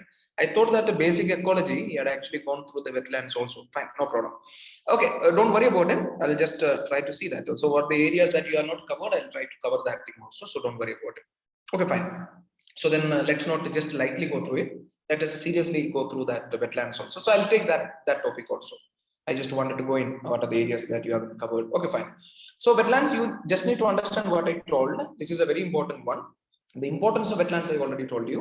And then I told you about a convention that happened known as the Ramsar Convention in 1971. Our Ramsar Convention the purpose എന്ന് പറയുന്നത് wetlands-നെ protect ചെയ്യുക എന്നുള്ളതാണ്. So internationally അവർ കൊണ്ടുവന്ന convention ആണ്. And അതുപോലെ തന്നെ India ലോക്കലായിട്ടും national wetlands conservation agency അല്ലെങ്കിൽ അതോറിറ്റി എന്ന് പറഞ്ഞൊരു അതോറിറ്റി ഫോം ചെയ്തിട്ടുണ്ട് 1986. ആൻഡ് അതുപോലെ വെറ്റ്ലാൻഡ്സിനെ ലിസ്റ്റ് ഔട്ട് ചെയ്തിട്ടുണ്ട്. Around 170 to 120 wetlands in India. And Montreux record എന്ന് പറഞ്ഞ റെക്കോർഡ് ഉണ്ട്. അതിന്റെ സ്പെല്ലിംഗ് MONTREUX ആണ്. ഇപ്പൊ നിങ്ങൾ ഓർക്കേണ്ട ആവശ്യമില്ല, ഞാനത് എടുക്കാം, ഉറപ്പായിട്ടും ഞാനത് കവർ ചെയ്യാം. മോൺട്രിയൂ റെക്കോർഡ് എന്ന് പറയുന്നത് റംസാർ കൺവെൻഷനിൽ ഉണ്ടായിട്ടും ജനങ്ങളുടെ കൂടുതൽ ഒരു ഇൻട്രൂഷൻ കാരണം പിന്നെയും ഈ ലേക്സ് ആർ നോട്ട് അല്ലെങ്കിൽ wetlands are not protected, they are not taken care well, then they are actually listed under what we call it as a Montreux record. അപ്പൊ അതിനെ കൂടുതൽ പ്രൊട്ടക്ട് ചെയ്യുക, കൂടുതൽ ഇമ്പോർട്ടൻസ് കൊടുത്ത് കൂടുതൽ പ്രൊട്ടക്ട് ചെയ്യുക എന്നുള്ള ആ ഒരു പർപ്പസ് ആണ്. അതിലിപ്പോ എപ്പോഴും നമ്മൾ കേൾക്കുന്ന ഒരു ലേക്ക് എന്ന് പറയുന്നത് ലോക്ടാക് ലേക്ക് ആണ്. ലോക്ടാക് ലേക്ക് എന്ന് പറഞ്ഞാൽ മണിപ്പൂരിലുള്ള ഒരു ലേക്ക് ആണ്. അതിന്റെ സ്പെഷ്യാലിറ്റി എന്ന് പറയുന്നത് തന്നെ അതിന്റെ മേലെ ഫ്ലോട്ടിംഗ് ആയിട്ടുള്ള ഐലൻഡ്സ് ഉണ്ട്. ഫ്ലോട്ടിംഗ് ഐലൻഡ്സ്, ഈ ഫ്ലോട്ടിംഗ് ഐലൻഡ്സിന്റെ സ്പെഷ്യാലിറ്റി അതിന് അവരുടെ ലോക്കൽ ലാംഗ്വേജിൽ അവർ പറയുന്നത് ഫുംഡി എന്നാണ്. PHUMDIE, ഫുംഡി. ഈ ഫുംഡി എന്ന് പറയുന്ന ഫ്ലോട്ടിംഗ് ലേക്ക് ആണ്, ഫ്ലോട്ടിംഗ് ഐലൻഡ്സ് ആണ്. അതുള്ളത് ലോക്ടാക് ലേക്കിലാണ്. So I'll try that when we are going through that thing. We'll try to take a little more time because അതൊക്കെ നിങ്ങൾ സ്ലൈഡിൽ കണ്ടുകൊണ്ട് പഠിക്കുന്നതായിരിക്കും കുറച്ചുകൂടെ നല്ലത്. So I'll try to take those topics also. Don't worry about it. So ഇതൊന്ന് ഓർത്ത് വെച്ചിരിക്കുക. The Wetlands Day in 2022, the theme was Wetland Action for People and Nature. എന്ന് പറഞ്ഞാൽ people and nature, അല്ലെങ്കിൽ what is the action that has to be taken by the people for the conservation of the wetlands. That is what. So here the nature എന്ന് പറയുന്നത് how the nature has to be what you call protected in such a way that the wetlands have been actually it's actually the role of wetlands for people and nature, and then people have to be like the role of people to protect the wetlands. Adana the theme of the don't have to go deep into the theme. This year's theme, February 2, 2022, the theme another wetlands action for people and nature. So this was the theme there.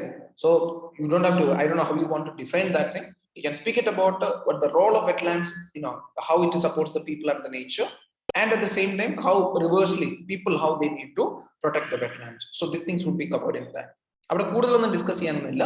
ഇവിടെ ഏറ്റവും കൂടുതൽ നമുക്ക് discuss ചെയ്യേണ്ടത് the concept of wetlands ആണ്. എനിക്ക് തോന്നുന്ന ഒരു basic confusion എല്ലാവർക്കും വരുന്നത് the difference between wetlands and lakes ആണ്. അത് നമ്മൾ ഡിസ്കസ് ചെയ്യുന്നുണ്ട് ഇവിടെ. എനിക്ക് തോന്നുന്നു ഫോർ എക്സാമ്പിൾ നമ്മൾ വേമ്പനാട് കായലിനെ കുറിച്ച് പറയുമ്പോൾ ചിലര് അതിനെ ലേക്ക് ആയിട്ട് പറയും. ചില സമയങ്ങളിൽ you can see that it is declared as a wetland also. See every lake has got aspect of a wetland. കാരണം എന്താന്ന് ചോദിച്ചിട്ടുണ്ടെങ്കിൽ തീരങ്ങളിൽ ഈ ലേക്കിന്റെ ഒക്കെ അല്ലെങ്കിൽ തടാകങ്ങളുടെ ഒക്കെ തീരങ്ങളിൽ നോക്കുവാണെങ്കിൽ അത് ഷാലോ ഏരിയ ആയിരിക്കും, പ്ലാന്റ് ഒക്കെ ഗ്രോ ചെയ്തിട്ടുള്ള ഏരിയ ആയിരിക്കും. സോ അതുകൊണ്ടാണ് ആ ഏരിയനെ അവർ ഒരു വെറ്റ്ലാൻഡ് ആയിട്ട് കൺസിഡർ ചെയ്യുന്നത്. I will speak about it when we speak about the wetlands in the next session. So this one you must keep it. So I think all the 4 points that we discussed now, we spoke about World Air Quality Report. We spoke a lot about the global warming and other kind of things now. We spoke about the coral reefs, Great Barrier Reef and Western Indian Ocean coral reef. These are all just the current points that you can keep in your mind. And River Cities Alliance, basically what is it that I spoke to you. And then wetlands and Wetlands Day 2022 and what is its importance. I spoke basically about those things. So let's not worry about it. I'll be trying to cover the wetlands again in the next session. Now let us start with the pollution. So that is what I wanted to complete today. We may not be able to complete today, but still we'll try to start with it and then we'll continue with the next class also. We'll try to run through also a little. I think because if you have got limitations of time, we'll also try to see that we'll try to finish as much topic as possible. You may note it down. I will try to continue both the things in every session. I'll try to give you some current affairs which is related to the environment and biodiversity, which are very important, and we'll also try to cover the static aspects which will be covered. Now let's just go to the topic very easily on, and then we'll go to the next slides immediately so that we don't waste time on it. Pollutants movement is the first of the topic that I wanted to cover. So here there are two terms which are mentioned in the slide. One is bioaccumulation and one is biomagnification. If my guess is right, this must have been covered in the basic definition of ecology and ecosystem by Bidin. I think it has been. So if you feel like it's a repetition, we'll just run through it. And if you know that you haven't actually gone deep into it, I will explain it a little more well. So here what it actually shows about bioaccumulation and biomagnification, which is actually regarding the movements of the pollutants. So what actually happened, the pollutants which do not degrade or do not metabolize, they move from one level to the next level. So in the ecosystem, ഒരു ലെവലിൽ നിന്ന് വേറൊരു ലെവലിലോട്ട് movement of pollutants അത് നടക്കുന്നതിന് കൊടുത്തിരിക്കുന്ന രണ്ട് terms ആണ് ബയോ അക്യുമുലേഷനും ബയോ മാഗ്നിഫിക്കേഷനും. സോ ഇവിടെ ബയോ അക്യുമുലേഷൻ എന്ന് പറയുന്നത് വളരെ സിമ്പിൾ ഡെഫിനേഷൻ ആണ്. It is the way in which pollutant moves from the environment to the first organism in the food chain. Accumulation എന്താണ് സംഭവിക്കുന്നത് എന്ന് ചോദിച്ചിട്ടുണ്ടെങ്കിൽ ഒരു ഫുഡ് ചെയിനിലുള്ള അതിലെ ആദ്യത്തെ ഓർഗാനിസം ഏതാണ് ആ ഓർഗാനിസത്തിലോട്ട് ഈ പൊല്യൂട്ടന്റ് മൂവ് ചെയ്യുന്നതിന് പറയുന്ന പേരാണ് ബയോ അക്യുമുലേഷൻ. വളരെ ഇമ്പോർട്ടന്റ് ആയിട്ടുള്ള ഒരു ടേം ആണ്. You can keep that in your mind. So when you speak about bioaccumulation, it is a movement of the pollutant from the environment to the first organism in the food chain. And biomagnification എന്ന് പറയുന്നത് the mechanism by which pollutants concentrate as they move from one level to the other level in the food chain. അപ്പോൾ ഇവിടെ എന്താണ് സംഭവിക്കുന്നത്, ബയോമാഗ്നിഫിക്കേഷനിൽ air pollutants actually concentrate as they move from one level to the other level. പറഞ്ഞാൽ ഓരോ ലെവലിൽ ഇങ്ങനെ പോയിക്കൊണ്ടിരിക്കുമ്പോൾ അത് concentrate ചെയ്ത് വരികയാണ്. I'll give you a very simple example. Now take the example of let's take a freshwater ecosystem.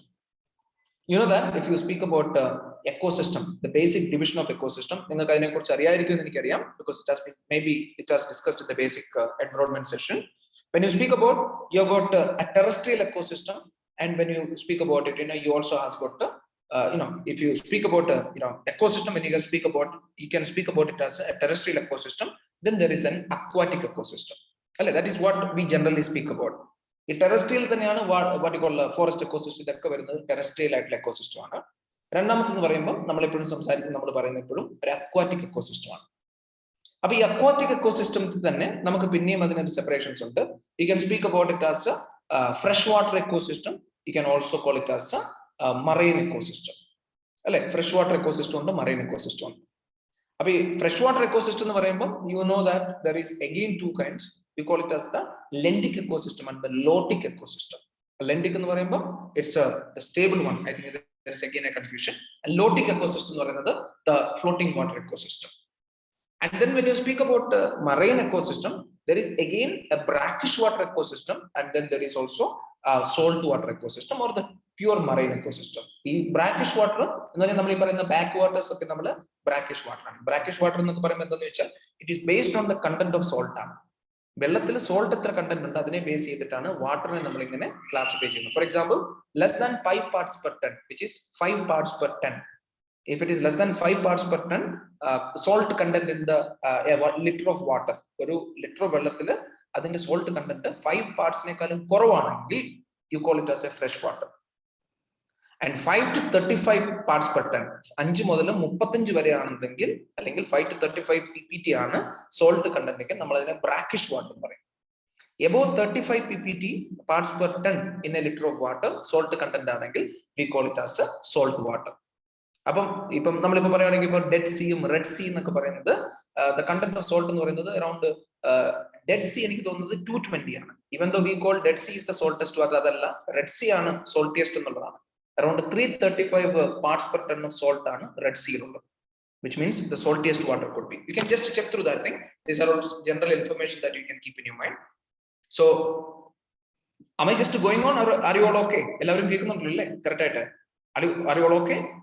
All good? All of you? Yes, sir.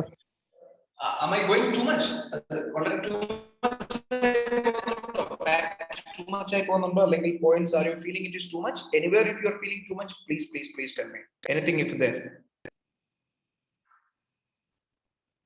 Okay, if there is anything that you are feeling about it, you can just tell me about it if you feel about it. Okay, fine. So I'll just somebody else put to some. I think, you know, because if you don't understand everything becomes useless. Because okay, all of you are okay. Yes sir, fine. Okay, good. So again, I'll just go through that thing again. So we were speaking about system. I told about something like the forest ecosystem or the normal terrestrial ecosystem, or all those things would be coming under that. And aquatic ecosystem, I spoke about the basic classification, freshwater ecosystem and what you call marine ecosystem. And in the freshwater again I classified, okay, Anup Kumar, enikku sound break avunnu parayna. One second again.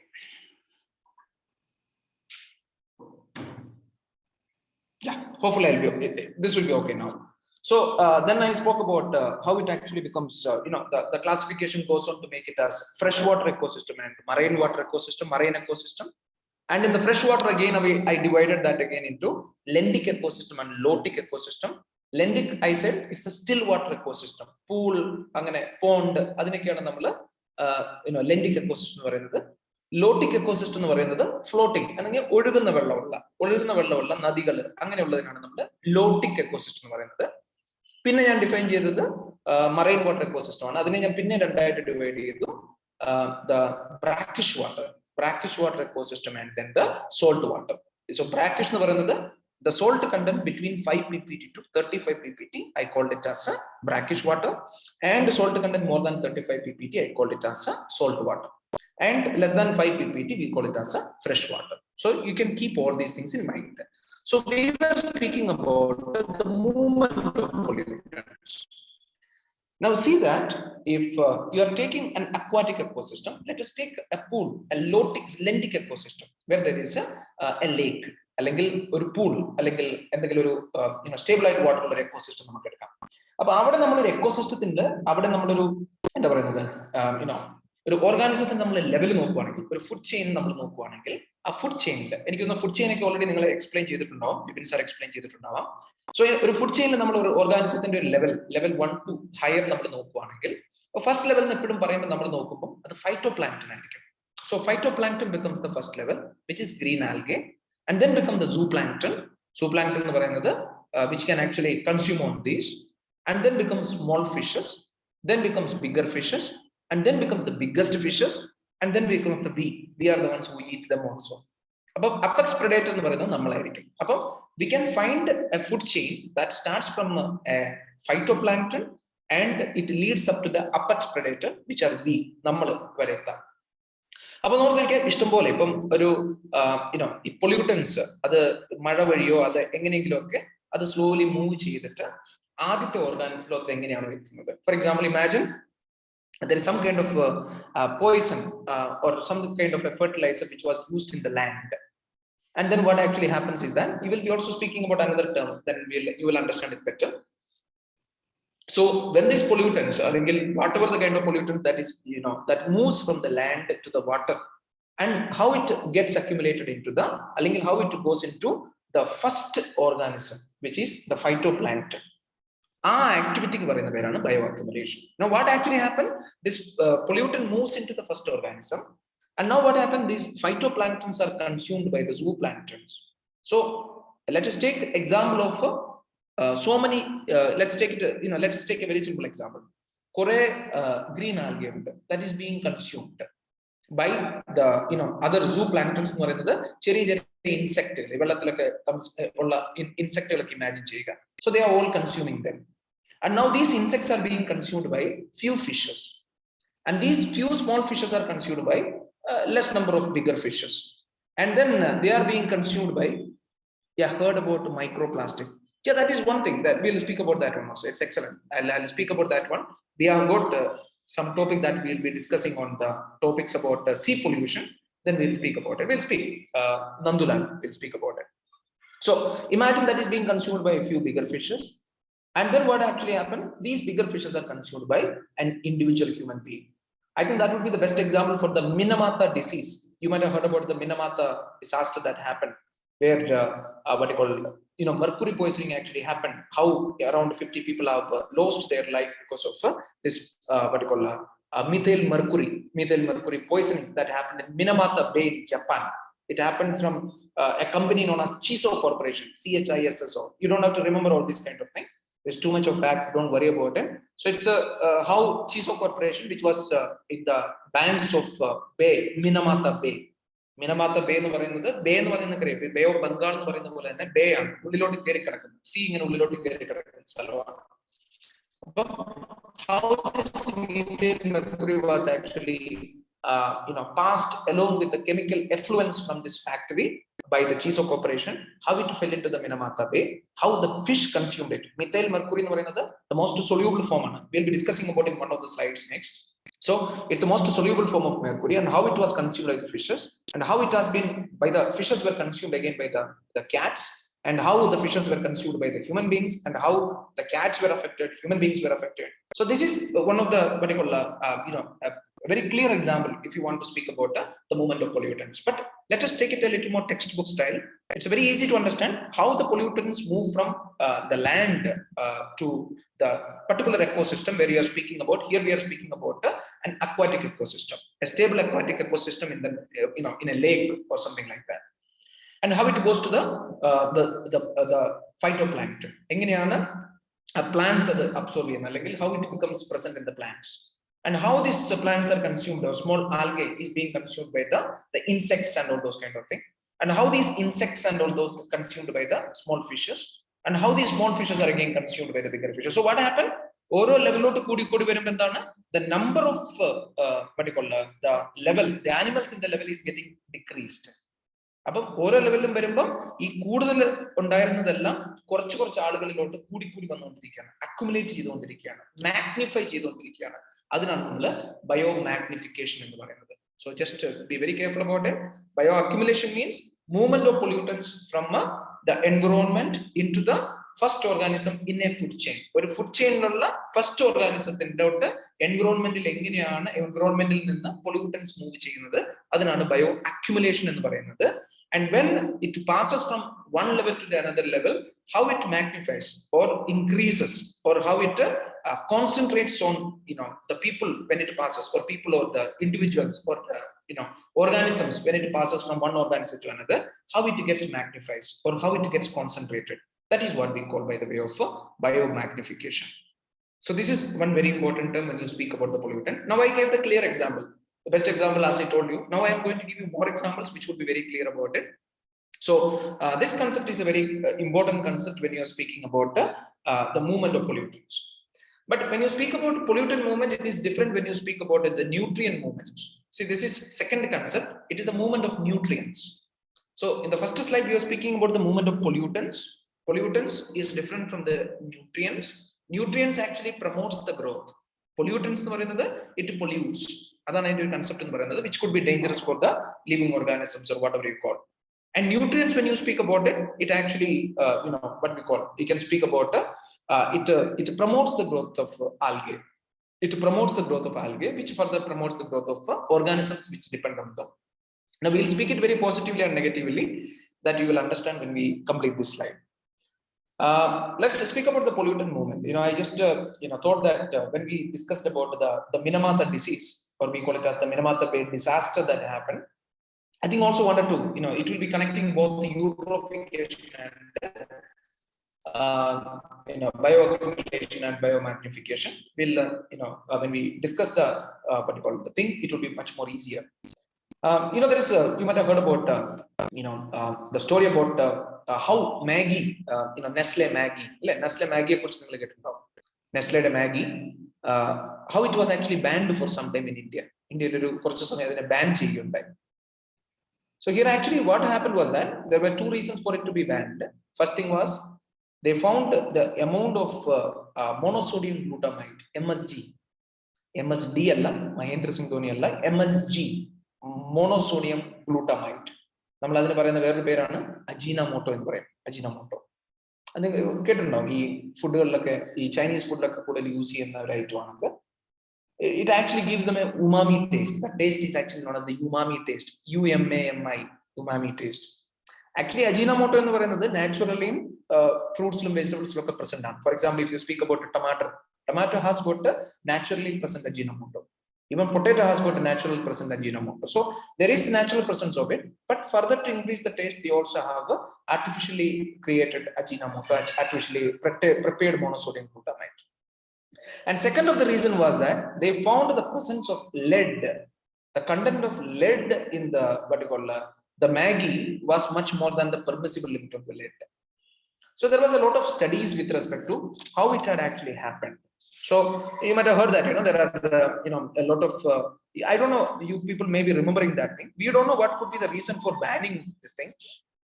We may not know what would be the reason for banning Maggie, because you know that after the Maggie was banned, many other companies actually came up. They all sprung up in India, and I don't want to name them because it would be rather different.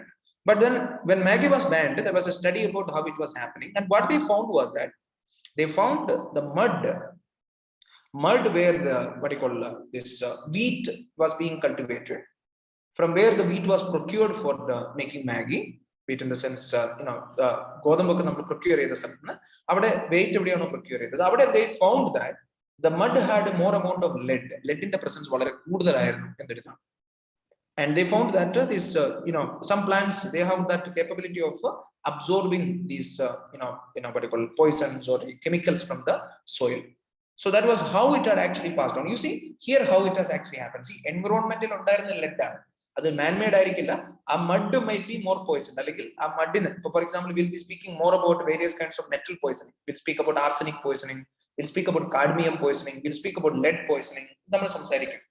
And before that, when you speak about that, I just was giving the example. See how from the mud, it passed into the first, what you call, let's take the first level. First level, it's a very clear thing. It's a level where you find the wheat, the what you call as the green plant, which became the first one, which actually comes out with this wheat. So a wheat has the capacity of absorbing this lead, and the lead was absorbed in. And then this, we may have a lot of doubts about how these plants are capable of absorbing these kind of poisons. I know one time there was in the news, it was a beautiful thing in Australia, in one of the places, in order to identify if there is gold present in the മണ്ണില് gold present ഉണ്ടോ എന്ന് അറിയാൻ വേണ്ടിയിട്ട് they used to analyze the leaves of eucalyptus tree. ഒന്ന് ആലോചിച്ച് നോക്കുക, eucalyptus ട്രീയുടെ leaves analyse ചെയ്തിട്ടായിരുന്നു gold മണ്ണിന്റെ അടിയിലുണ്ടോ എന്നുള്ള അവർ അനലൈസ് ചെയ്തിട്ടുണ്ട്. കാരണം എന്താണെന്നറിയോ, this eucalyptus tree has got this capacity that the Roots grow much deeper than any other trees. വളരെ ഡീപ്പായിട്ട് പോകും. അതുകൊണ്ട് തന്നെയാണ് നമ്മൾ അഗ്രികൾച്ചർ ഒക്കെ നടത്തുന്ന സ്ഥലത്ത് യൂക്കാലിപ്റ്റസ് ട്രീ പ്ലാന്റ് ചെയ്യലെന്ന് പറയുന്നത്. കാരണം എന്താണെന്ന് വെച്ചാൽ അത് ചെയ്തു കഴിഞ്ഞിട്ടുണ്ടെങ്കിൽ it will absorb all the water around in that particular place. So you don't usually plant eucalyptus in a place where you do the agriculture and all, cultivation and all.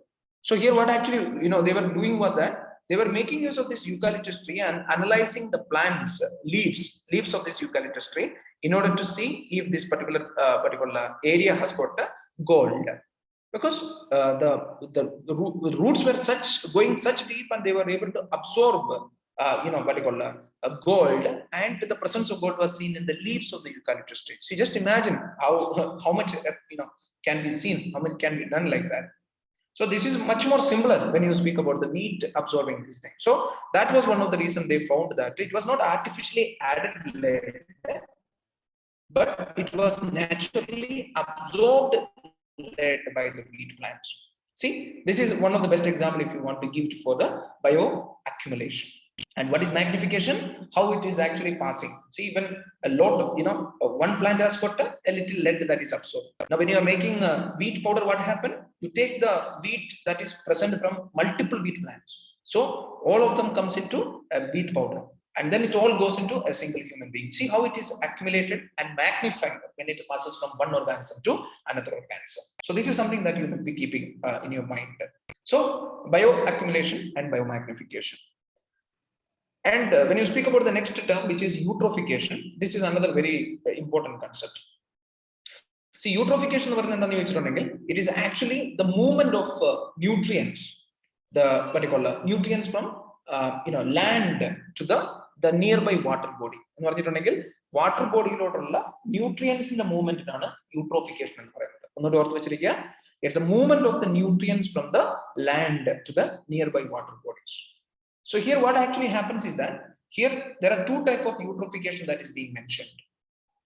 One type is what we call it as the natural eutrophication. Second one is what we call it as the cultural eutrophication.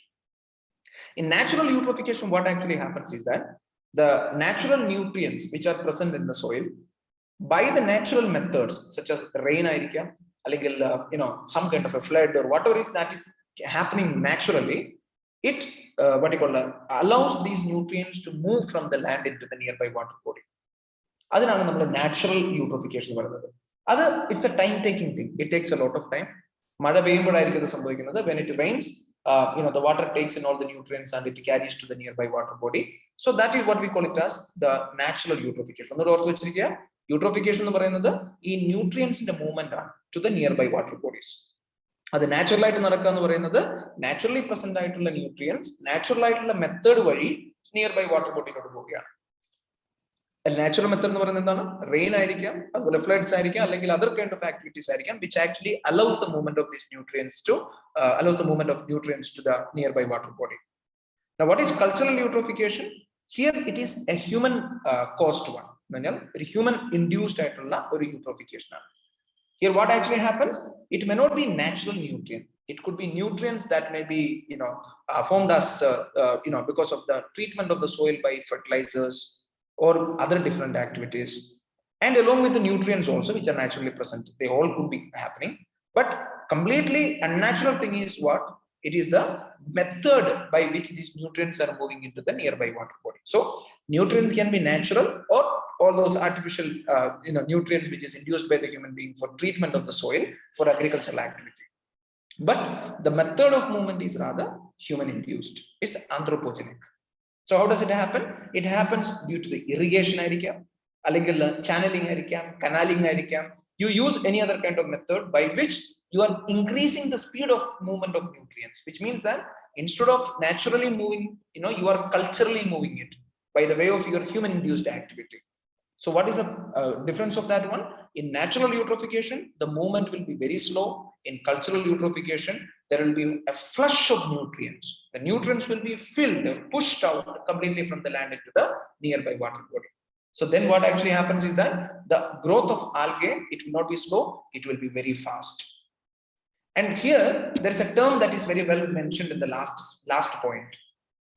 See, when cultural eutrophication happens, there could be, it usually happens because of the unexpected and high anthropogenic gas and results in sudden algae blooms. So, algae grow because of the human activities, there will be a sudden bloom of algae. So, it will be sudden bloom of algae, causing different colored algae growth. In those places, you will be finding various colored algae.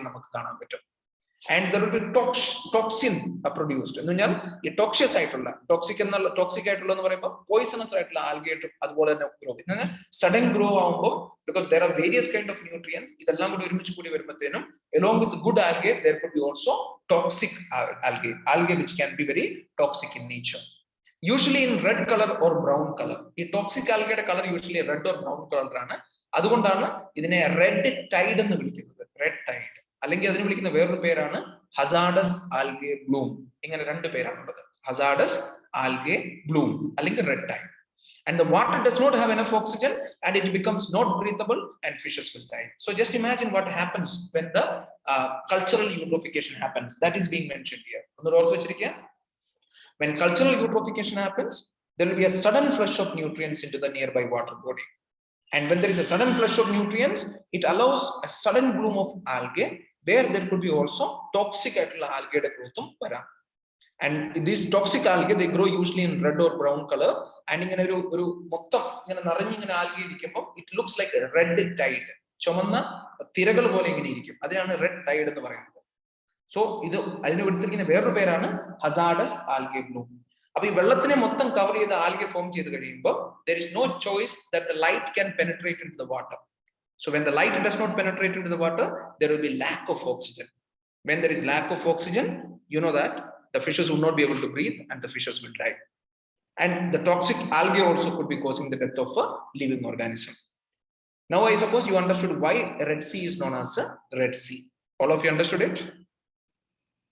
All of you? Are you all awake? All of you okay now? Are you people? Am I going too much with the facts and things, or are you people finding it okay? Because I think it is the first time we are taking a session for you. I am taking a session for you because it's becoming online. But I don't know how you are okay with my pace because I never took a session for you people.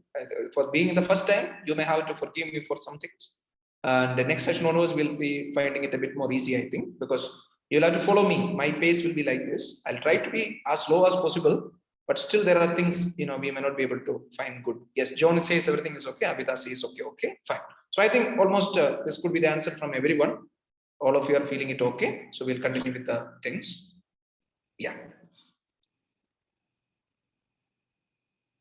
Yes, okay, fine.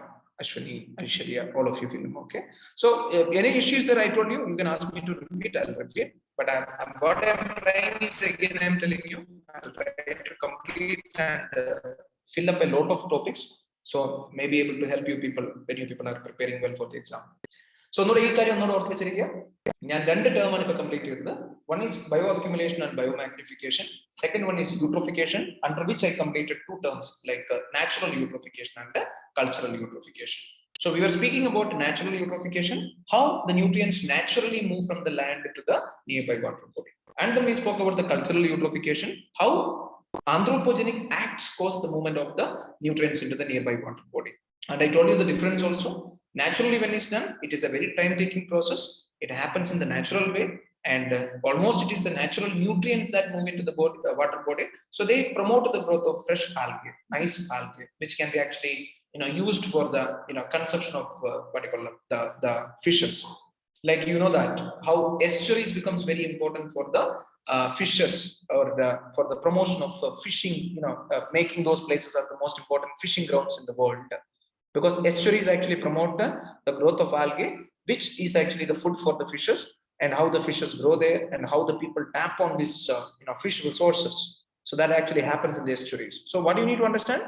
good algae that promotes the further organism, it actually supports the further organism which depend upon them. But the human induced activities, it promotes the algae growth in such a way that it becomes dangerous for the ecosystem altogether. So as I told you, you must understand that the red tide, it actually stands for the sudden growth of toxic algae, which may be found in red and brown color, which is also named as hazardous algae bloom. So this is a very important one you must be keeping in mind. So I think there have been, if you speak about some of the things, we speak about the times of the green revolution that happened in India, 1967. You know that what happened was that they mainly targeted those areas which are which are good for these farming activities.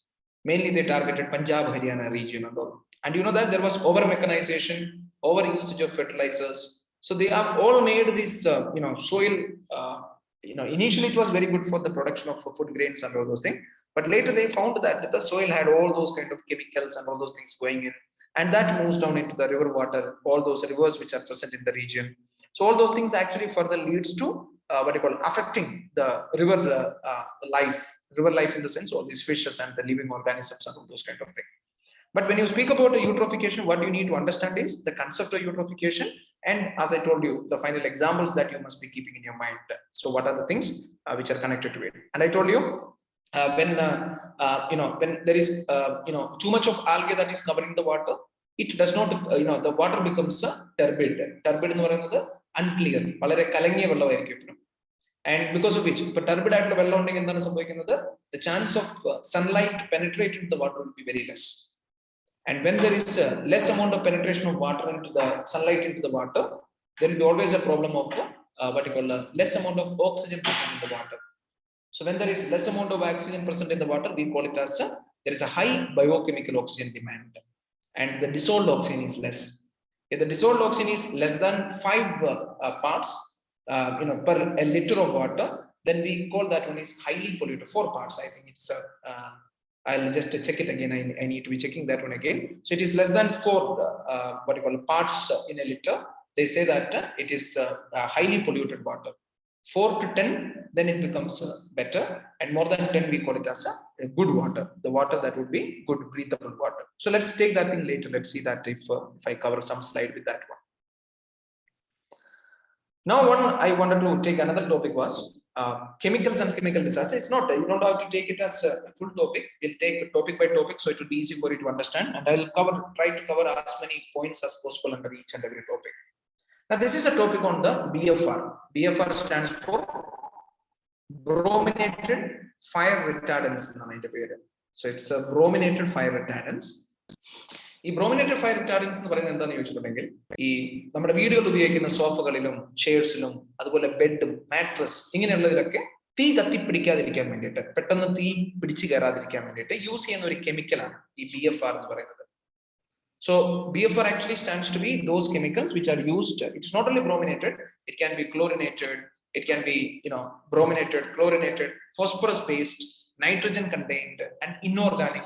All these kind of fire retardants are available. The purpose is simple. It is mainly used for the purpose of inhibiting fire. Fire must not. Fire use chemical. So it is added to household furnishing products to inhibit their light ignition and reduce chances of fire.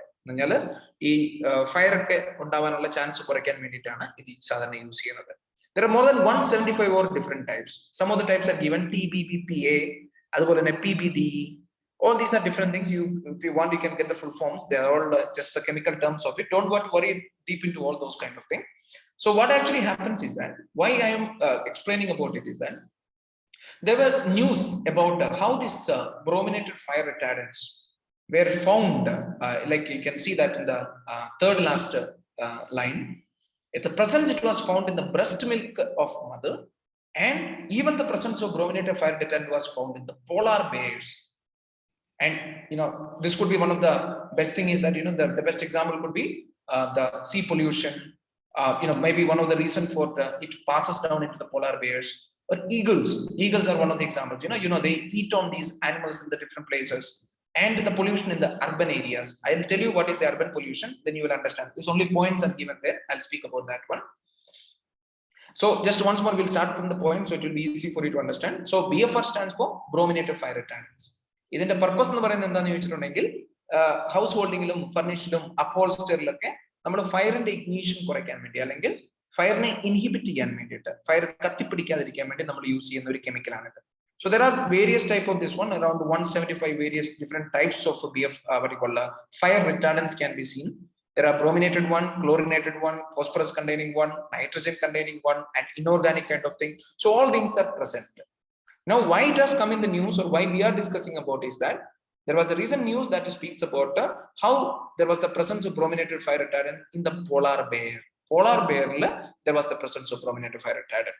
So it's a little past news, but there was an update about it when there was a discussion about the sea pollution that had recently come in. You might have heard about how Coca-Cola bottles and various kind of bottles were found in the dead, whale. Coca-Cola bottles, different other things were actually found. So, they found that there was the presence of this one in the breast milk of the mother, which actually shows that they are persistent organic pollutants. You know what is the meaning of persistent organic pollutants? Those are the non-degradable organic pollutants. They pass from people to people, organism to organisms, without getting degraded for years, thousands and thousands of years. So that is the reason, if you can see the presence of that one in the breast milk of a mother, so which means that would be the most purest form. Human being, the purest form at deep, you just imagine the non-degradability of these brominated fire retardants, chemicals. If it can reach up to the polar bear, you can just imagine how much sea pollution has affected it. Now we spoke about eagles. How eagles, you know that it's one of the major reasons for the passing all these things into the further areas, because they eat dead bodies of animals. It eats something, that's, you might have heard about the story of diclofenac, right? Diclofenac is a painkiller, how it has reduced the population of the 99% of the vultures in India has been lost. And most of the reason they speak about the diclofenac, which is used in even as a painkiller in animals also, and how these vultures, they eat on the animals, and how this diclofenac has affected them also. And now there is another medicine that we are alternating diclofenac with, which is known as acetophenac. Don't have to worry about all those things. I'm just passing on some general information for you people to keep in your mind. So, and urban pollution, this is something that you need to understand. Now in India also, if you speak about the e-waste, speak about the plastic waste, they all have been a matter of high discussion in India. There are many reasons for that. Now, for example, if you go around in your place, ഈ ചെറിയ ചെറിയ ഗല്ലികളിലൊക്കെ പോവുകയാണെങ്കിൽ, അല്ലെങ്കിൽ ചെറിയ ചാലുകളിലൊക്കെ പോവുകയാണെങ്കിൽ, ചാല് എന്ന് പറയുന്നത് ചെറിയ വെള്ളമൊക്കെ ഒഴുകുന്ന, ഈ സിറ്റികളിലൊക്കെ നിങ്ങൾക്ക് അറിയാം, ഈ വെള്ളം ഒഴുകാൻ വേണ്ടി ചെറിയ ചെറിയ ചാലുകളുണ്ട്. അപ്പം ഡേർട്ടി വാട്ടേഴ്സ് ആണ് ഫ്ലോ ചെയ്യുന്നത്.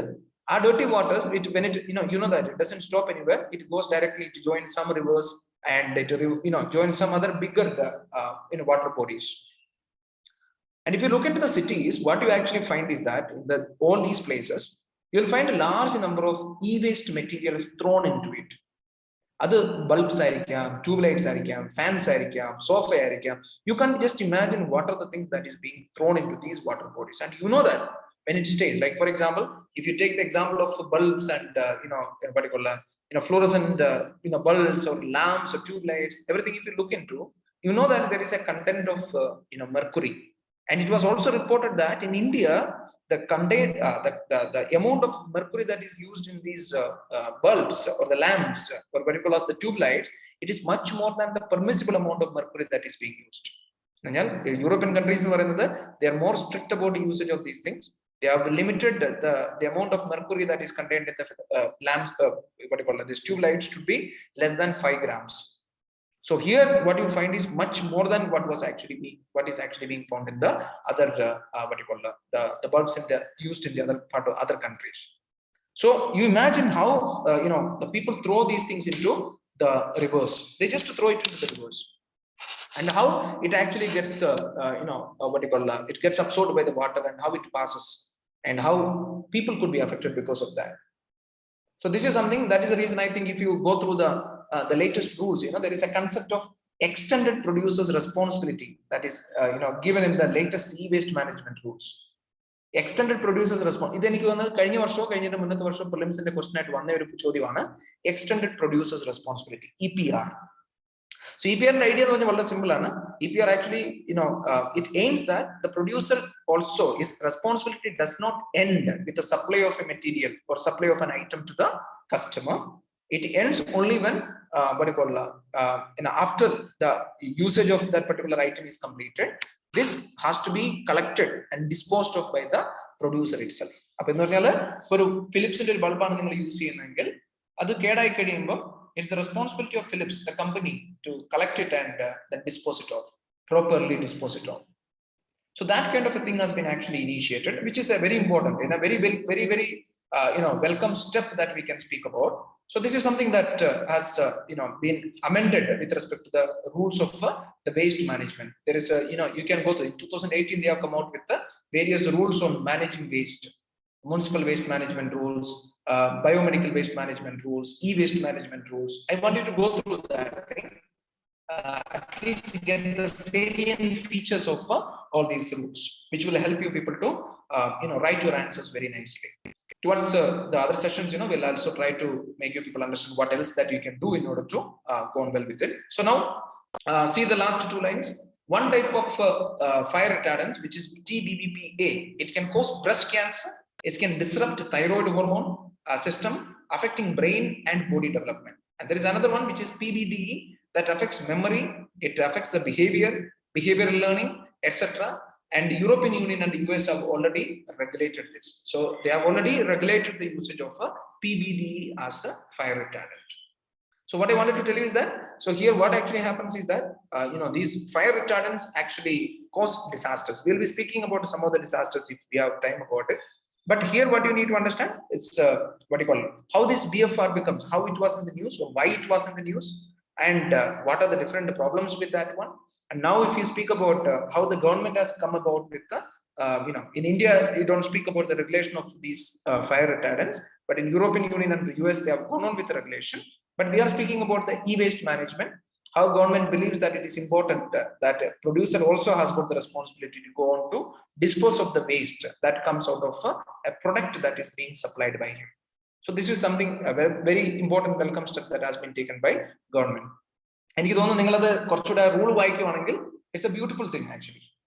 Like effect കാരണം അതിന്റെ ഒരു പർപ്പസ് വളരെ ഡിഫറെന്റ് ആണ്. ഫോർ എക്സാമ്പിൾ ഇപ്പൊ ഒരു 80 രൂപയുടെ ഒരു സാധനം നിങ്ങൾ മേടിക്കുകയാണെങ്കിൽ you pay 5 rupees extra, you pay it at 85 rupees, and then when you give back the item after using that, അല്ലെങ്കിൽ അതിന്റെ യൂസ് കഴിഞ്ഞിട്ട് നമ്മൾ തിരിച്ചപ്പോൾ കൊടുക്കുന്നു, അപ്പോഴാണ് they will give you back that 5 rupees. So there will be also a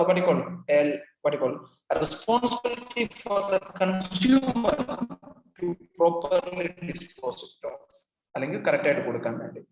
What is going to happen is that all our water bodies will be full of these kind of chemicals and all those kind of things. So that is something you must be keeping in your mind. I think I don't want to continue. It's only 5 minutes left, so we'll stop it here. Anyone has got any issues? Is the speed okay? Everything is fine, all of you? Anybody has got any issue with the session? You feel it's okay? Yeah, the speed is okay, and topics, I think your people are getting it, or you feel that it is going beyond your understanding? How do you think about it? Is it all okay? If it's all fine, we'll continue with it tomorrow. We have got the pollution aspects which we'll be completing tomorrow, and we'll be getting into the next topic. What are the topics that have not been completed? I'll try to choose out the topics so that it can be completed within the time that is prescribed. So, fine. EPR, John, EPR stands for Extended Producer's Responsibility, which means a producer has got an extended responsibility of disposing of the waste.